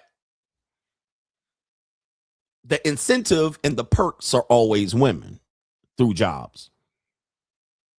Yeah, if I'm a car mechanic, I can offer some woman to fix their car for free and get some pussy. You see what I'm talking about? Like, men have done this, and they have programmed their lives for the first 30 years of their lives, sometimes the first 34 years of their lives, sometimes the first 40 years of their lives, chasing this dragon, trying to improve their financial situation to get a woman to like them. Vice versa, there are men that actually believe that women like broke niggies. So why do I have to work hard if all of these broke niggies are getting the prime pussy in Atlanta, Zone 6? Hey, all these brokies are getting pussy for free. Why do I have to work hard and become a better human being and a better man and a better contributor to society? If this broke nigga's getting ass, I might as well stay broke.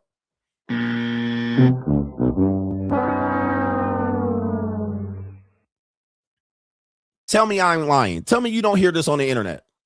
You hear this on the internet. Well, these rich guys, these trick ass millionaires, they really don't like you. They just like your lifestyle. They really like the broke guys. Because these broke guys be smashing for free. While you paying for it, a broke guy's getting it for free. What they're trying to say is, I'd rather just be broke and get it for free than to work hard and elevate myself and have to trick off on women who really don't like me. They just like the lifestyle. They don't like you, coach. They just like the lifestyle and the money. The really guy that they like is the one fucking them for free, the broke guy. So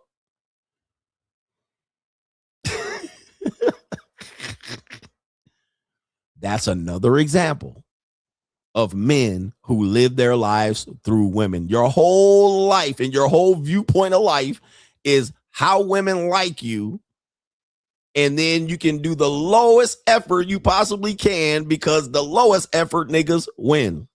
The guys who really got the money and the lifestyle, the girls really don't like them. They don't like them. They just using them. They just around because you provide, and then they go home and fuck they cheap bum boyfriend. Well, does that happen? It does. However, does it matter when you got money? It don't. It only matters when you don't have money. Okay. It only matters when you don't have money and you figuring that, well, it's harder for me to get money and it's easier for me to be a broke nigga and try to fuck these women on the side. Let me see something here, checking something. Tell me I'm not lying. We hear this all the time. Now I'm going to go through some other things that were brought up.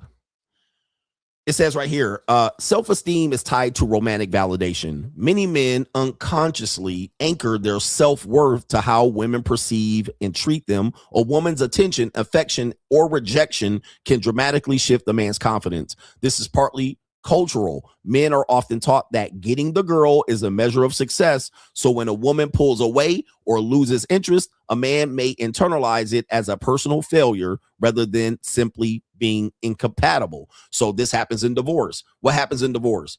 You got divorced. She divorced you. You didn't leave her, because statistically that's the case. Nobody ever believes that the man left her. Everybody always believes that the woman left him. Why? You wasn't hitting it right. Oh, you wasn't hitting it right. And she probably went to somebody that was hitting it right. Is there some truth in that? Yes. Is that the only reason? No.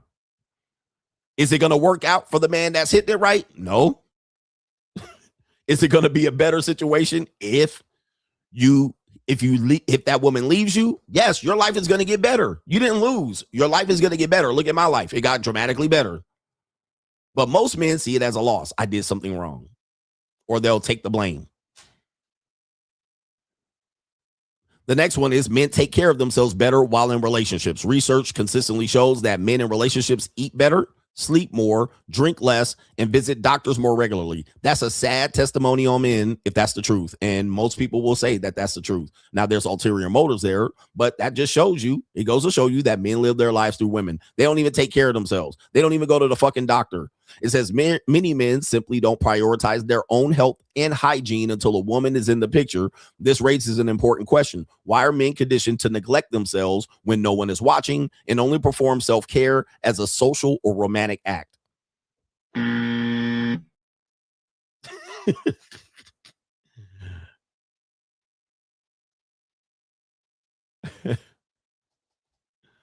Sad, but true.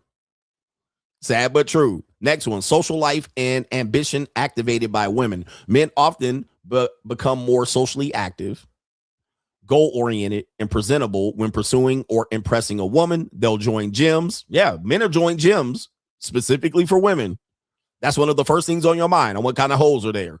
They'll upgrade their wardrobe, attend events, travel, and then build better habits. All these things they might not do for themselves alone. They're going to do it for women. They might not do it for themselves alone, or it's not going to be 100% for themselves. While this can be positive, it also reveals that many men lack intrinsic motivation and rely on romantic pursuits as their primary driver for self-improvement. So this has been a thing. This has been a thing in many of the self-improvement communities, that most of the self-improvement is done for the woman. Okay. It is hard to sell for men that you're doing self-improvement for yourself. Right. So I had a book, Free Agent Lifestyle, that said your goal is to self-improve for yourself. Right. You're going to make money for yourself. Then as a result, you'll have leverage and options, and then you can reconsider how you associate with women. But across the board, it's hard to sell that to men. You can look directly at my content, and I'm going to show you examples of this. Just take my content for itself. And I've been pointing this out for a long time, and people really don't know how to deal with it. If you look at when I produce content, if I produce content that is very standard, okay, the views are less, way less. 190 likes. What is this video about?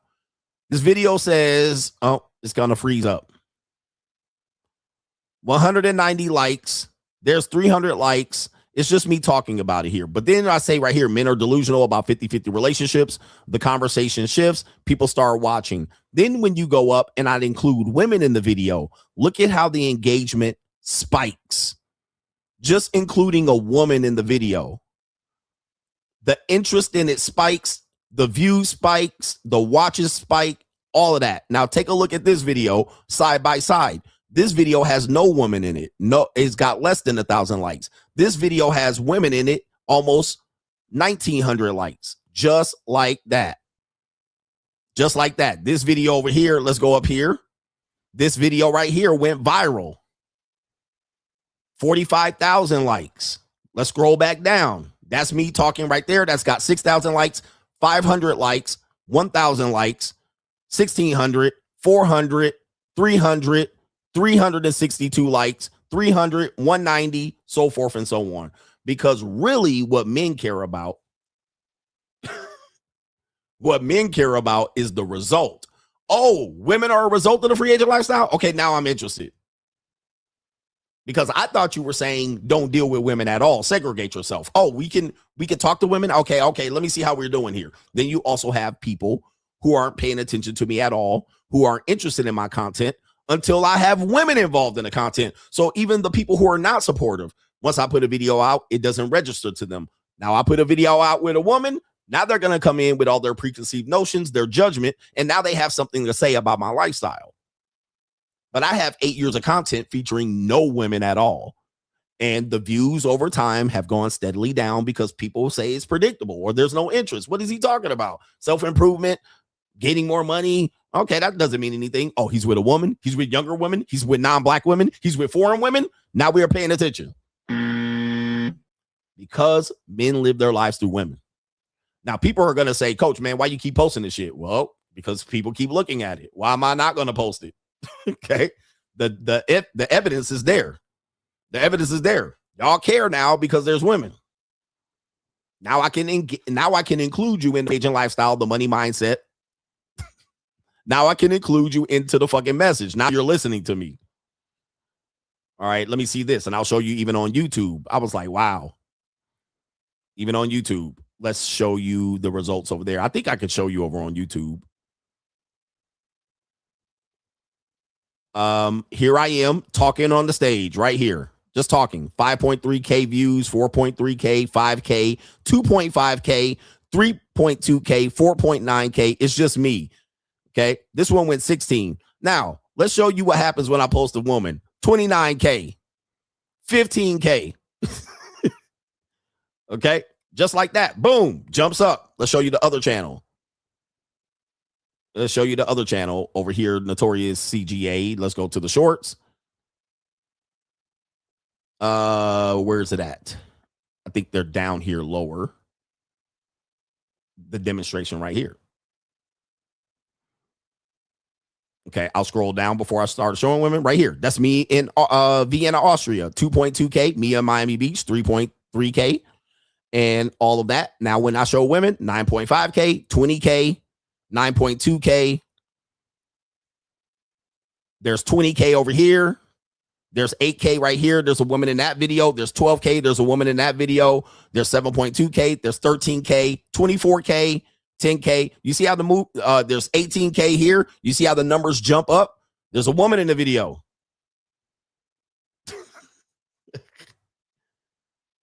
Now, every now and then a video will go viral without the woman. Yes, I've had videos that go viral without them.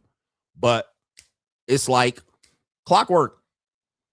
People start engaging. People start commenting. People start saying things, whether they support it or don't support it. So you have that. People look at it and go, they want to hate on it. Well, that's engagement. People want to have a comment. They want to go in there and say trick ass millionaire. They want to throw their shade. They want to throw their support. People are more interested. And that's because men live their lives through women. Let's give you this one right here. Emotional outsourcing. Many men rely heavily on women, partners, mothers, sisters, and their primary emotional support system. Studies show men are far less likely to maintain deep friendships or seek therapy, leaving women to carry the emotional labor in relationships. You might agree with any of this or not. Women in relationships, when the relationship ends, men often fall apart faster and harder than women because they outsource all of their emotional regulations to their partner. Last one, identity shifts around women. Men frequently change their hobbies, social circles, schedules, and even personalities based on the women in their lives. When men are in pursuit mode, men might adopt a woman's interest. This happens. Doesn't happen to all people, but let me give you an example of that. When you're in a relationship, do you watch Love Island? When you're in a relationship, do you watch motherfucking The Bachelor or The Bachelorette? But when you get into a relationship, guess what you're doing? You're more likely going to watch Keeping Up with the Kardashians, The Bachelorette, Love Island, Bachelor. You're more likely going to watch this. You're more likely going to sit there and watch it with her. You're less likely going to be like, nah, let's watch Monday Night Football. Let's watch Monday Night Raw. Let's watch Monday Night Nitro. You're going to watch movies that you never would have watched. This is an example of what they're saying. You're going to change your habits and personality based on the women in your life. You're going to change your schedules. How many times, and be honest, have you tried to schedule a date with a young lady or a woman and you had some other thing that you were going to do, or you had work or you had to study, and instead you scheduled the date with the woman? Women will do this all the time. I'll be like, you'll tell them, I got to work, I got to study. And she'll be like, I look good tonight. You're going to miss this. And you'll be like, oh, I don't want to do it. And you really literally reschedule your other thing. You drop it. You make it less of a priority. You leave work early to try to beat traffic and meet that woman on a date, only for her to fucking flake. Much of your frustration is not that she flaked. It's that because you gave up something that you wanted to do or needed to do, and you made it a priority to put her in front of it, and she didn't respect that you did that. You left work early, okay? Or you didn't stay go to the work meeting on the network. And then you like, damn, this bitch flaked on me because I had this to do, and instead I scheduled with her. Well, that's your fucking fault, because you live your life through women. You should have followed your purpose and your fucking task first, and fuck that bitch. I got another woman that could come through later, or another woman that can fit the time schedule. All right, fuck that bitch. We do this all the time. How many people watch Coach Greg Adams when they're in a relationship versus watching me when you're not in a relationship? Think about it. Many men get in a relationship and she starts soaking your balls, and guess what? You stop watching Coach Greg Adams because you're in a relationship. I don't need to watch that nigga. Fuck that nigga. When you're out of the relationship and she hit you on the head, square between the motherfucking temples, all right, square between the motherfucking eyebrows, now you back watching me, blasting it, watching 5 hours of the live stream. But when you get in a relationship with her, you stop watching. You stop watching any of this content related to this. This is an example of what they're talking about. It says right here, men frequently change their hobbies, social circles, schedules, and even personalities based on the women in their lives. In pursuit mode, a man might adopt a woman's interest.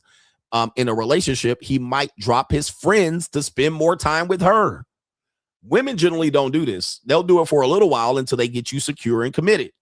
Okay. When you're secure and committed, she starts saying, I need to go to girls' nights out. I need to go to the girl trip. I had a girl vacation trip planned, and she will speed up the love bombing so you can commit. And then as soon as you commit, she going on a trip. How many times does that happen to you? You were like, damn, we just got together. Oh yeah. You know, I got a girls trip. I'm going to go hang out with the girls. Now she got to go to brunch.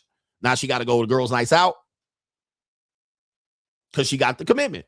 Now you, on the other hand, you get the commitment for her, and all your friends can kick fucking rocks. Because why? I got to stay cuddled up with her, grabbing ass, grabbing titties, so forth and so on. You got to soak and spend quality time with her, and all of your interest and emotional interest and interest goes into her. You ain't got time for your buddies too much. Then she might even complain because women get jealous and territorial. Why you hanging out with them? Why can't you hang out with me? Why can't I hang out with y'all and them? I'm fun too. Why can't you bring me to the game? So then you got to consider, well, I guess I can bring you to the game. I guess I don't have to hang out with Joe and Kelly and them. Okay. Let's give you the rest of it. It says this fluidity of identity around women suggests that men haven't developed a strong, independent sense of self. Their identity becomes reactive rather than self-defined. This is even the red pill, if you will. Much of the red pill is Captain Save-A-Hose. Much of the red pill basically try to restrict and control women as much as possible so they can get a chance to get them. Let's ban OnlyFans. Let's stop Instagram models and hoes. They basically shame women for reaching out and being independent, so that limits their options. All right. Dating changed since women can get on social media and dating apps. So we need to get rid of dating apps so that I have a chance to get that woman. But I don't have a chance to get that woman because she's an Instagram model. She has Instagram reach. She has a dating apps. She has OnlyFans. She has a get flown out. She has sugar daddy apps. So because of these things, I can't be successful with women. Instead of adapting. Okay, this is the environment and it ain't going away. Instagram didn't go away. Duck lips didn't go away. Bitches posing with their fucking moose knuckle out didn't go away. Dating apps didn't go away. OnlyFans didn't go away. Getting flown out didn't go away. 48 sugar daddy apps didn't go away. But you're dependent on all of these things going away so you have a better chance. Hypergamy ain't go away. 80-20 rule didn't improve. So what you try to do is take it back to 1950, Andrew Wilson, strip back, try to finesse them, ecclesiastical marriage, as if anyone's going to agree to that. No woman's going to fucking agree to that. You're crazy. But it sounds like a good idea. No woman's going to agree to that. Not even his woman agreed to that. So he sold you a fucking bill of goods. You saw it as a way to beat the system, but none of you bitch ass niggas are going to bring up ecclesiastical marriage to their fucking wife. Okay? Or their potential wife. None of you niggas. All right? Because data shows us you live your life through women. Soon as she hears your nigga say ecclesiastical marriage, she going to drop your ass on the motherfucking forehead, on your head. She going to drop you like a bad habit because she got options. Those are the 5 ways that men live their lives through women. Across the board, positive or negative. And it's the undisputed truth. Hard for you, because if you look at my book, Free Agent Lifestyle, it basically is a manual to improve yourself for yourself. It's hard to sell.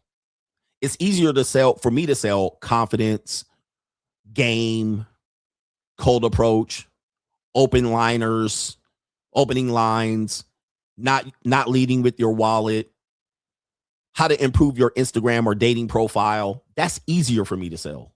And a lot of people make some money selling that, even using sugar daddy profiles to finesse women. Men try to sell that, and they'll do it for a little while, and then they won't make money. They'll make they'll make a little bit of money, and then they'll just keep pivoting their content. Me, on the other hand, I stayed true 100% to the message. All right, from the beginning to the end, from tip to buzzer. My message is improve yourself for yourself, develop your own sense of identity and hobbies and independence, even if you had a bad relationship or not, and then build that leverage and options to win. You'll have abundance. That's hard. Men don't want to accept it because it seems impossible. I can't do that. I can't wait it out. I'll be like, how long can you go without dating? Men are still negotiating. Black men are starting to try to still negotiate with black women on how to make better relationships. Guys, you realize you're fucked in that conversation. Black women are not stepping backwards at all for you wannabe pimps, players, and Macs to make better relationships in the black community. They're not giving up their rights or any of their progress or any of these sensitive accomplishments, degrees, buying houses. They're not giving that up to submit to you broke ass niggas. All right. So you guys are trying to save the community by saving these women, attempting to save these women, and providing nothing. All right. Not even giving them nothing but hard dick and bubble gum. You can't negotiate that. That is a sinking ship. Even when they come to the table to negotiate, they're coming in halfway, 1 foot in, 1 foot out, because they know they can reach back to all of these other things. You don't have it. You don't have enough. So if you think your sense of accomplishments are going to be through obtaining and getting relationships with black women, you're going to be motherfucking hamstrung. You're going to have one hand tied behind your back with your shoestrings laced together. You ain't going to have a relationship, let alone a submissive relationship. You're going to probably marry a ran-through, a leftover, a stepmom, single mama. You're not getting that negotiation. You're not getting Coretta Scott King, nigga. You're not getting Ike and Tina Turner. You're not getting motherfucking Iceberg Slim, and you're not getting that. You're not getting any of these things. All right. So you're going to try to attempt to negotiate that. Well, that means you don't have leverage and you live your life through women trying to talk themselves to the motherfucking table. You ain't doing it. But you can do, and the only thing you can do is build enough leverage to where that's not your only option. Then you might have 1 or 2 black women go, I'll get in where I fit in. Okay. Because that's what I have. I have 1 or 2 black women that get in what they fit in. They get what they get from me, and they go do whatever the fuck they do, and I don't hear from them. They don't bother me. They don't argue with me. They don't fuss or fight. All right. So now I can deal with them. But then to try to convince all these other black women to submit and hit them over head with Bible verses and tell them that they black ass, you own they pussy and all that shit, and you niggas don't have nothing but a twin mattress. All right, you're negotiating because you live your life through women and you can't live otherwise. You don't have the ability to achieve success in any other mode. You also don't have the ability or the outlook to secure money without needing to secure money for women. Then you see men spending money on women and think they're spending all their money on women, and they ain't even spending 1/5 or 1/6 of their money on women, and they getting exactly what they want. You can't see it because the little money he's spending is way more money than you actually got. It's hard, but it's the truth, and I'm here to tell you the truth. If you don't want to hear it, go fuck yourself. Anyway, I don't care what you think. It's the main event. And somebody said all that shit is content. For real, nigga. He says you're a fool if you think niggas really care, bro. They care. They care, bro. There's men out here that care. All right. And there's men out here like, wake up, man. That girl really doesn't like you. You think I care, nigga? You think I didn't know that? I'm 50 years old. And by the way, she probably liked me way more than she likes you. All right. So I don't know if that helps you either. She likes me way more than she will ever like you. So there's that. And trust me, when I'm squeezing her lungs, she likes it. Press 1 in the chat if you're a lady here and that I'm pressed up on your lungs. All right, then you liked it. All right, don't say it out loud. Be quiet, ladies. Don't tell them because it's going to hurt these niggas' feelings. They out here thinking I was an incel the whole time and couldn't get women and I only had the trick on them and I couldn't get pussy ecclesiastically. I didn't know how to fuck. All right, I know. Ladies, be quiet. Don't reveal yourselves. Don't reveal yourselves. But by the way, this was the plan the entire time. This is what I described in the book, The Free Agent Lifestyle. But people missed that part of the lesson. You didn't miss that part. You missed that part of the lesson. Hey, coach, man, she only likes the lifestyle. She really don't like you. And so that's like your wife's going to be around you if you buy her a house versus when you live in an apartment. You live in an apartment so long, she's going to fucking leave you. You buy her a house, she'll stick around. Not that hard to figure out. Yeah, the building together. That's another guys that live their lives through women. We're going to build together. You mean struggle love? You mean you want your girl who can get her job on her own to struggle with you so you can build together. But you won't build on your own. Why can't you build on your own? Why can't you build on your own? Why do you have to build together with a woman? Today, you can build on your own. By the way, the women are clearly demonstrating they can build on their own. I think women are doing a good job being independent compared to the men. They build on their own. They have a strong sense of themselves. Now, they cry they got their own emotional problems and financial problems, but they do a good job doing something with nothing. Okay, men do an absolutely disgraceful job. All right, men do minimalizing. They'll live on a twin mattress. They'll live in a motherfucking ramshackle apartment. They'll live with their mama. They literally will go backwards and regress, have emotional, they'll have a stunted growth. They'll never grow up. And then you're like, well, why? Well, these women don't appreciate. You're doing all of that because the women don't appreciate it? That's crazy. That's crazy work. You're literally going to regress in life because women don't recognize you or appreciate you or give you attention. Insanity.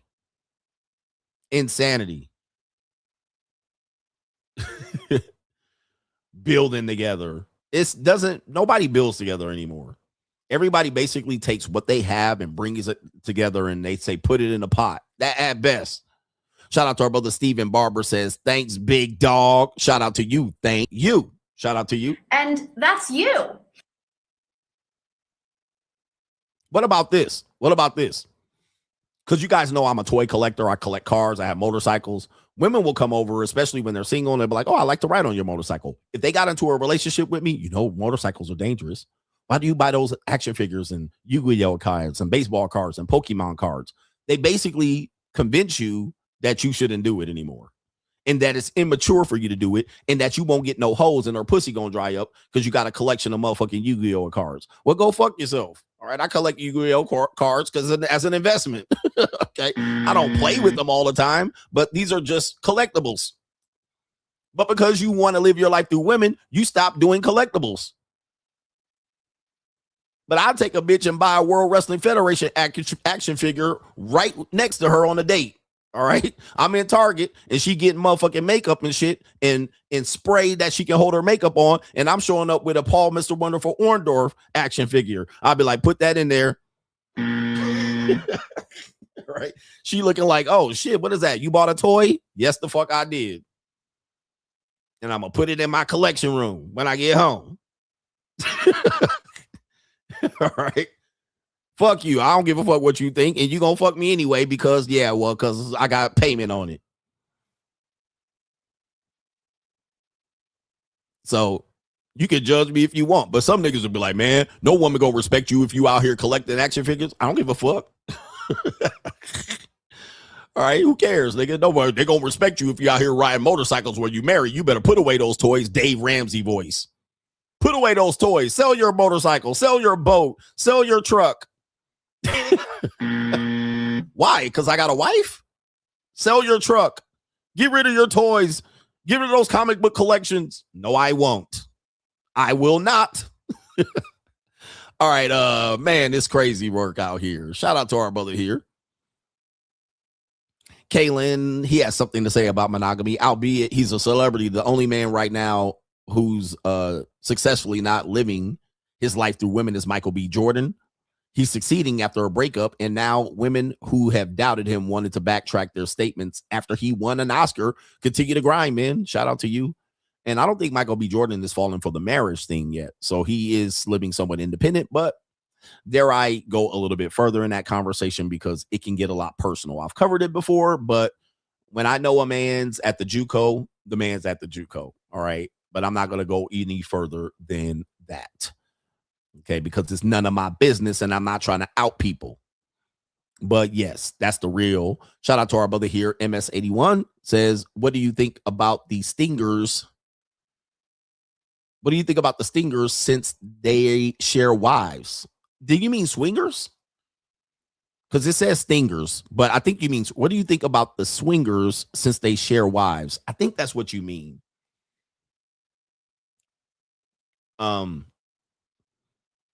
If you mean swingers, again, that's their own personal business. I tend to not want to be involved in swinging, but because there's rules to that I don't really like. All right, but being in the same room, or in a different hotel room, and then what was it? Getting the hotel room and the key and going to my neighbor and going on double dates with the neighbors, and you take my wife and I'll take yours. Then he's stinking up the room with her pussy stink, and then you beating up his wife, and y'all, how her pussy smells, and y'all having barbecues together and beers in the backyard. Y'all doing Halloween parties, going trick or treat together. And you know how his wife pussy stink. He know how your wife pussy stink. I just don't.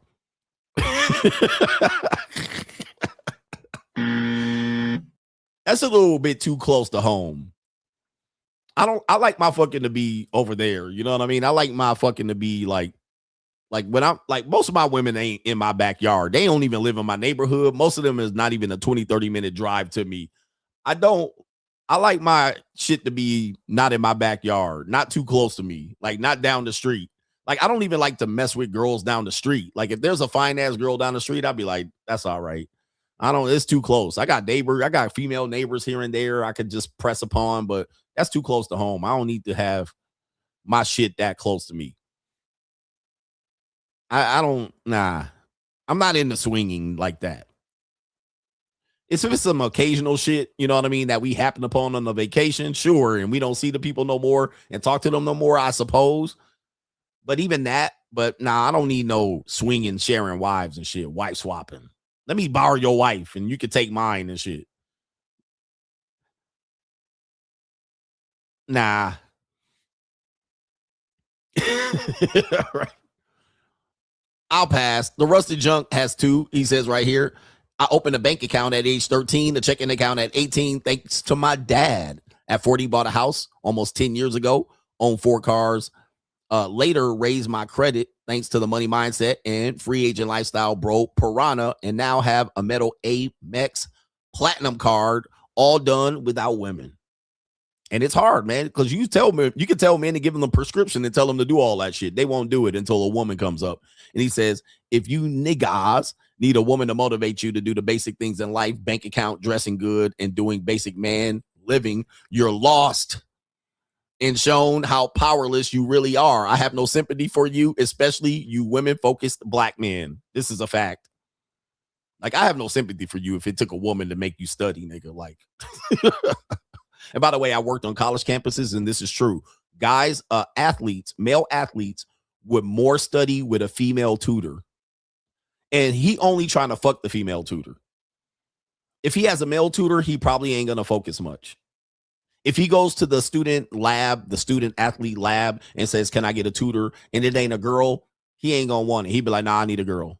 Like that. Like, that's how simple men are. And then he'll sit up there lusting after the female tutor, and it's a nerdy chick. And he'll be fucking, or he'll be like, I'm trying to fuck, man. He'd be telling his friends, I don't even be listening to her. I'm just trying to fuck. She be doing my homework for me. Like, dudes will literally brag that a woman's paying for the date or doing the homework for them. And they'll be like, she really like me. She doing my homework. Like, that's how men live their lives through women. Like, nigga, you couldn't do your own homework, nigga. You couldn't pay for your own dinner. Like, what? What's the problem with you loser niggas that don't get it? Like, that's not impressive. That's sad. That's sad as fuck. That you nigga, oh man, she paid for me. She really like me. And then look at the woman. Look, I had a video set up for that. You're telling me that woman made you throw your whole fucking self-worth out because she paid for dinner and she's a ugly fat woman? Are you fucking kidding me, bro? You got to be kidding me. She a grenade. Like, it's sad, bro. Dudes are sad out here. Your whole existence, your whole mate selection, sitting around this woman doing your homework, doing your taxes, being a personal assistant, and then and basically free labor. Are you a kid or what? And they'll brag about it. I'm like, are you bragging? All right. All right. My maids are on the way. All right. My mate, Rosalinda's on the way. Shout out to Rosalinda. She just texted me. Steven says, this is for the Tony Gaskins episode. I will never try to persuade men by talking about another man's lining getting destroyed. Keep doing your thing. Can I get a chill? Hey, yo, chill, son. Hey, yo. Shout out to you, man. That's sad, bro. And our brother DJ says, thanks for the main event. I hope this topic reaches some men. And Rusted Junk's got the sponsorship for the day. Shout out to Rusted Junk. That's Noel. I'm rich, baby. PG Seymour says, nope. Jim, the director says, Coach, I damn near crashed my car when you were talking about HBCUs and the maintenance man who was born on the 50-yard line. Mr. Tenderism Maintenance Services.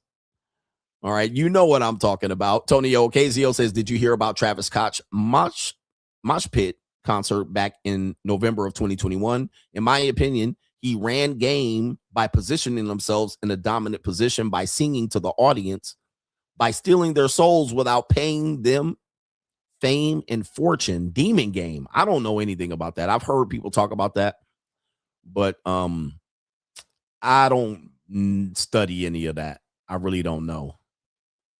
And that's 2021 stuff. Shout out to Danger Dave from the UK. Coach tour London, tricking is legal. I actually been to London. I've been in London. I had a great time in London. He says tricking is legal. 9 out of 10s, early 20s, $250 an hour. Models $650. Just Google. I've been to London. All right. I've been to London. I had a great old time in London. Okay.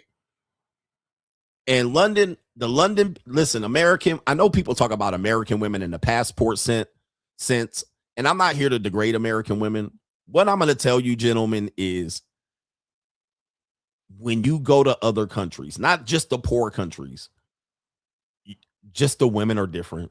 All right, that's me in London right there. That's me in the United Kingdom. Shout out to our brother there, Kaleem. That's me in the United Kingdom right there. And I had a fantastic time with the women that are available to you compared to the American. Shout out to the American women. I know you guys don't know, or you know, and you just don't want other men to know. but you're getting the short end of the stick when it comes to, as American men, it's nothing to brag about. It's nothing to brag about that you get American women, because you're getting, and not only the women, the men. I talked about this yesterday on Twitch. Americans are slobs. And I say that respectfully. American people are fucking slobs across the board, measuring it. You got people in poverty that look better and they're in better shape, better health than American people. American people are absolute slobs. So I'm not just going to even talk about the women. When you leave America and go anywhere, not just in Asia, you go anywhere and you come back to America, you see the sloppiness from the international terminal to the domestic terminal. You see it. You like, what? And dudes will be in Atlanta. You can't get bitches in Atlanta. Who wants them, bro? When I can go anywhere. London, Paris, Amsterdam. You know what I'm pulling there? For the same fucking prices and the less of a headache. I don't have to take them out on these dates and try to see if she's going to have sex with me. Bro, I'm having fun out here, man. Having fun. But that's me in Atlanta. So Americans don't realize it since they don't travel. I did a stream about how many Americans actually have passports, how many Americans have actually left their state, how many Americans actually have left their city. We don't travel. We travel very, very, very lightly in America. And the way our country is situated, we really don't need a passport. We can travel 3,000, 4,000 miles almost and still be in the continental United States. So that's why we don't have passports. But then also Americans seem like, well, it's better here than it's there. So they have the sense of pride that it's poverty everywhere else and nowhere else is better than America. Well, yeah, I get that, but that's not true. Okay. Americans are slobs. All right, across the board, niggas sagging their pants, dirty ass drawers showing, people wearing pajamas and Crocs everywhere. Although in Asia, they wear a lot of Crocs. People wearing, dudes wearing cargo shorts and t-shirts everywhere. Just slobs, bro. Slobs. People fat, not a shape. Bent. I mean, men and women. It's men and women, man. People are overwhelmingly fat for no reason. You see bellies flopped over cargo shorts and Docker. You like, God, when you go leave America, you barely see that. You come back to America, people got patchy beers and food all in their beers, eating fast food, drinking liquor. Oh, you like, golly, sloppy, ghetto, slobs. Bonnets, do-rags everywhere. You don't see this shit really much. You see just poverty, and then you're like, well, they're poor. Wearing sandals everywhere, Philippines. Do-rags, bonnets. This is like, golly, people are just lazy. Americans are slobs, man. And I say that with all my heart. MAGA niggas with tank tops everywhere and fucking, they be having underarm hair everywhere. They be having a fucking, eyeglass, tan on, redneck, ball cap wearing ass niggas. Oh my God. You can't unsee it, man. When you leave the country, and I've been traveling like 2.5 years, like every month. When you come back in and enter into the country and hit that global entry, you be like, damn. And when I say slobs, it's the young people that are slobs, not just the older people. The older people are very much slobs. Then you see the younger people, slobs. People are sloppy. And then dudes brag about getting girls in America. I'm like, I get it. You can't leave America. But if you left, you would know what I'm talking about. All right. You go to London, you're going to see that the women are completely different. They're not sloppy. They dress decently. And I think also the weather has an impact. But people dress decently. They have a little bit of respect and decorum. It is unbelievably a difference. And I just hope people can experience it just so you can see it and don't get offended. But bragging that you get women in America is not a brag at all. Trust me, it's not. I know you want to believe it is. And certainly if you're a black and talk about what you get in black American women, this is not a brag. This is not a, what do they call it? This is not a flex. Right? It's not the flex that you think it is, bro. All right. So test your fucking shit somewhere else. It's not a flex. And our brother here, we got 2 more before my maids come in here. It's Big Gans. The Gangsta's Lifestyle. He says, just wanted to know what Harley you're riding. It's a Fat Boy. Speaking of fat people, my Harley is a Fat Boy. I talk about motorcycles on my channel. When I'm not talking about goofy, broke ass niggies in the travel space, I ride an Indian Challenger. Shout out to you. I have a Harley Davidson Fat Boy. Shout out to Rand says about the receipts. If you didn't show the receipts, then it would have looked like you couldn't get women and you're an incel. And then when you did show receipts, then it looks like you're tricking on these women. Can I get a, you can't win. Yeah. So we saw the shift immediately where, where's the you can't win? So we saw the shift. It was like, oh, he just mad because he can't get bitches and he ain't got no game. Well, then when I showed this, then it was like, well, them women don't like you. All right. And you a trick. Is there anything in the middle? Right. What it shows is people are just trying to disagree with you. So we're just exposing them. It's not me bragging anymore. I'm just exposing the hypocrisy in the space. And I just keep putting more and more content. And by the way, the more and more content I put out here, people think I live like this every day. They're like, damn, you must have spent money. You live like this every day. Bro, this content is literally like within the last 2 years. This is not every weekend. It's not every day. All right. It's impossible to live a lifestyle like this. What happened was I was doing it, collecting all the information, the videos, and living the life, enjoying it. Now I'm putting the info out there. Just like I just released a vlog on the Notorious channel of me being in Costa Rica. All right. There's a great little new video that out there of me doing a Costa Rica adventure. That was literally, I would say, early 2025. Okay. So I don't even talk to this girl anymore. Right. But that was literally early 2025. I mean, maybe 2024. I don't even remember. All right. And several of you niggas done already smashed her since then. So, like, footage is gonna be in it anyway. Okay. So yeah, I mean, I don't even talk to her anymore. I probably haven't talked to her in fucking 8-9 months. So that's how old the footage is. Same thing as the footage you're seeing me post on Instagram. That shit is old footage.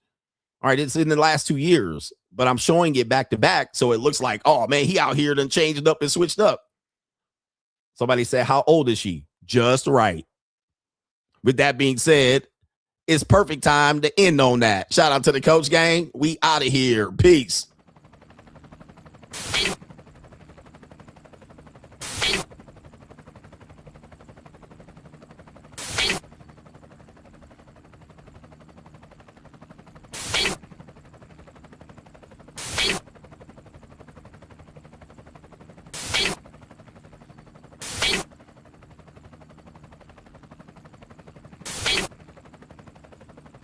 And you're in the Desert Storm bunker with Hollywood CGA. Yeah. Legends ain't born, they built from the grind. From benches to banners, we sharpen the mind. We sharpen the sword and promise and swore that we going hard and leaving it all on the floor. Hey, yeah, we going hard and leaving it all on the floor. Hey, yeah, we going hard and leaving it all on the floor. Legends ain't born, they built from the grind. From benches to banners, we sharpen the mind. We sharpen the sword and promise and swore that we going hard and leaving it all on the floor.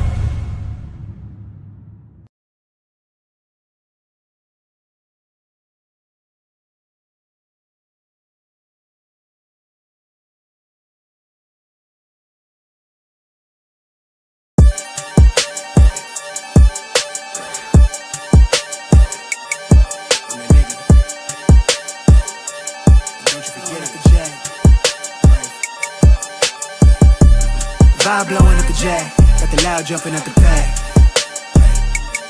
Everything I'm on slack. Everything I do is got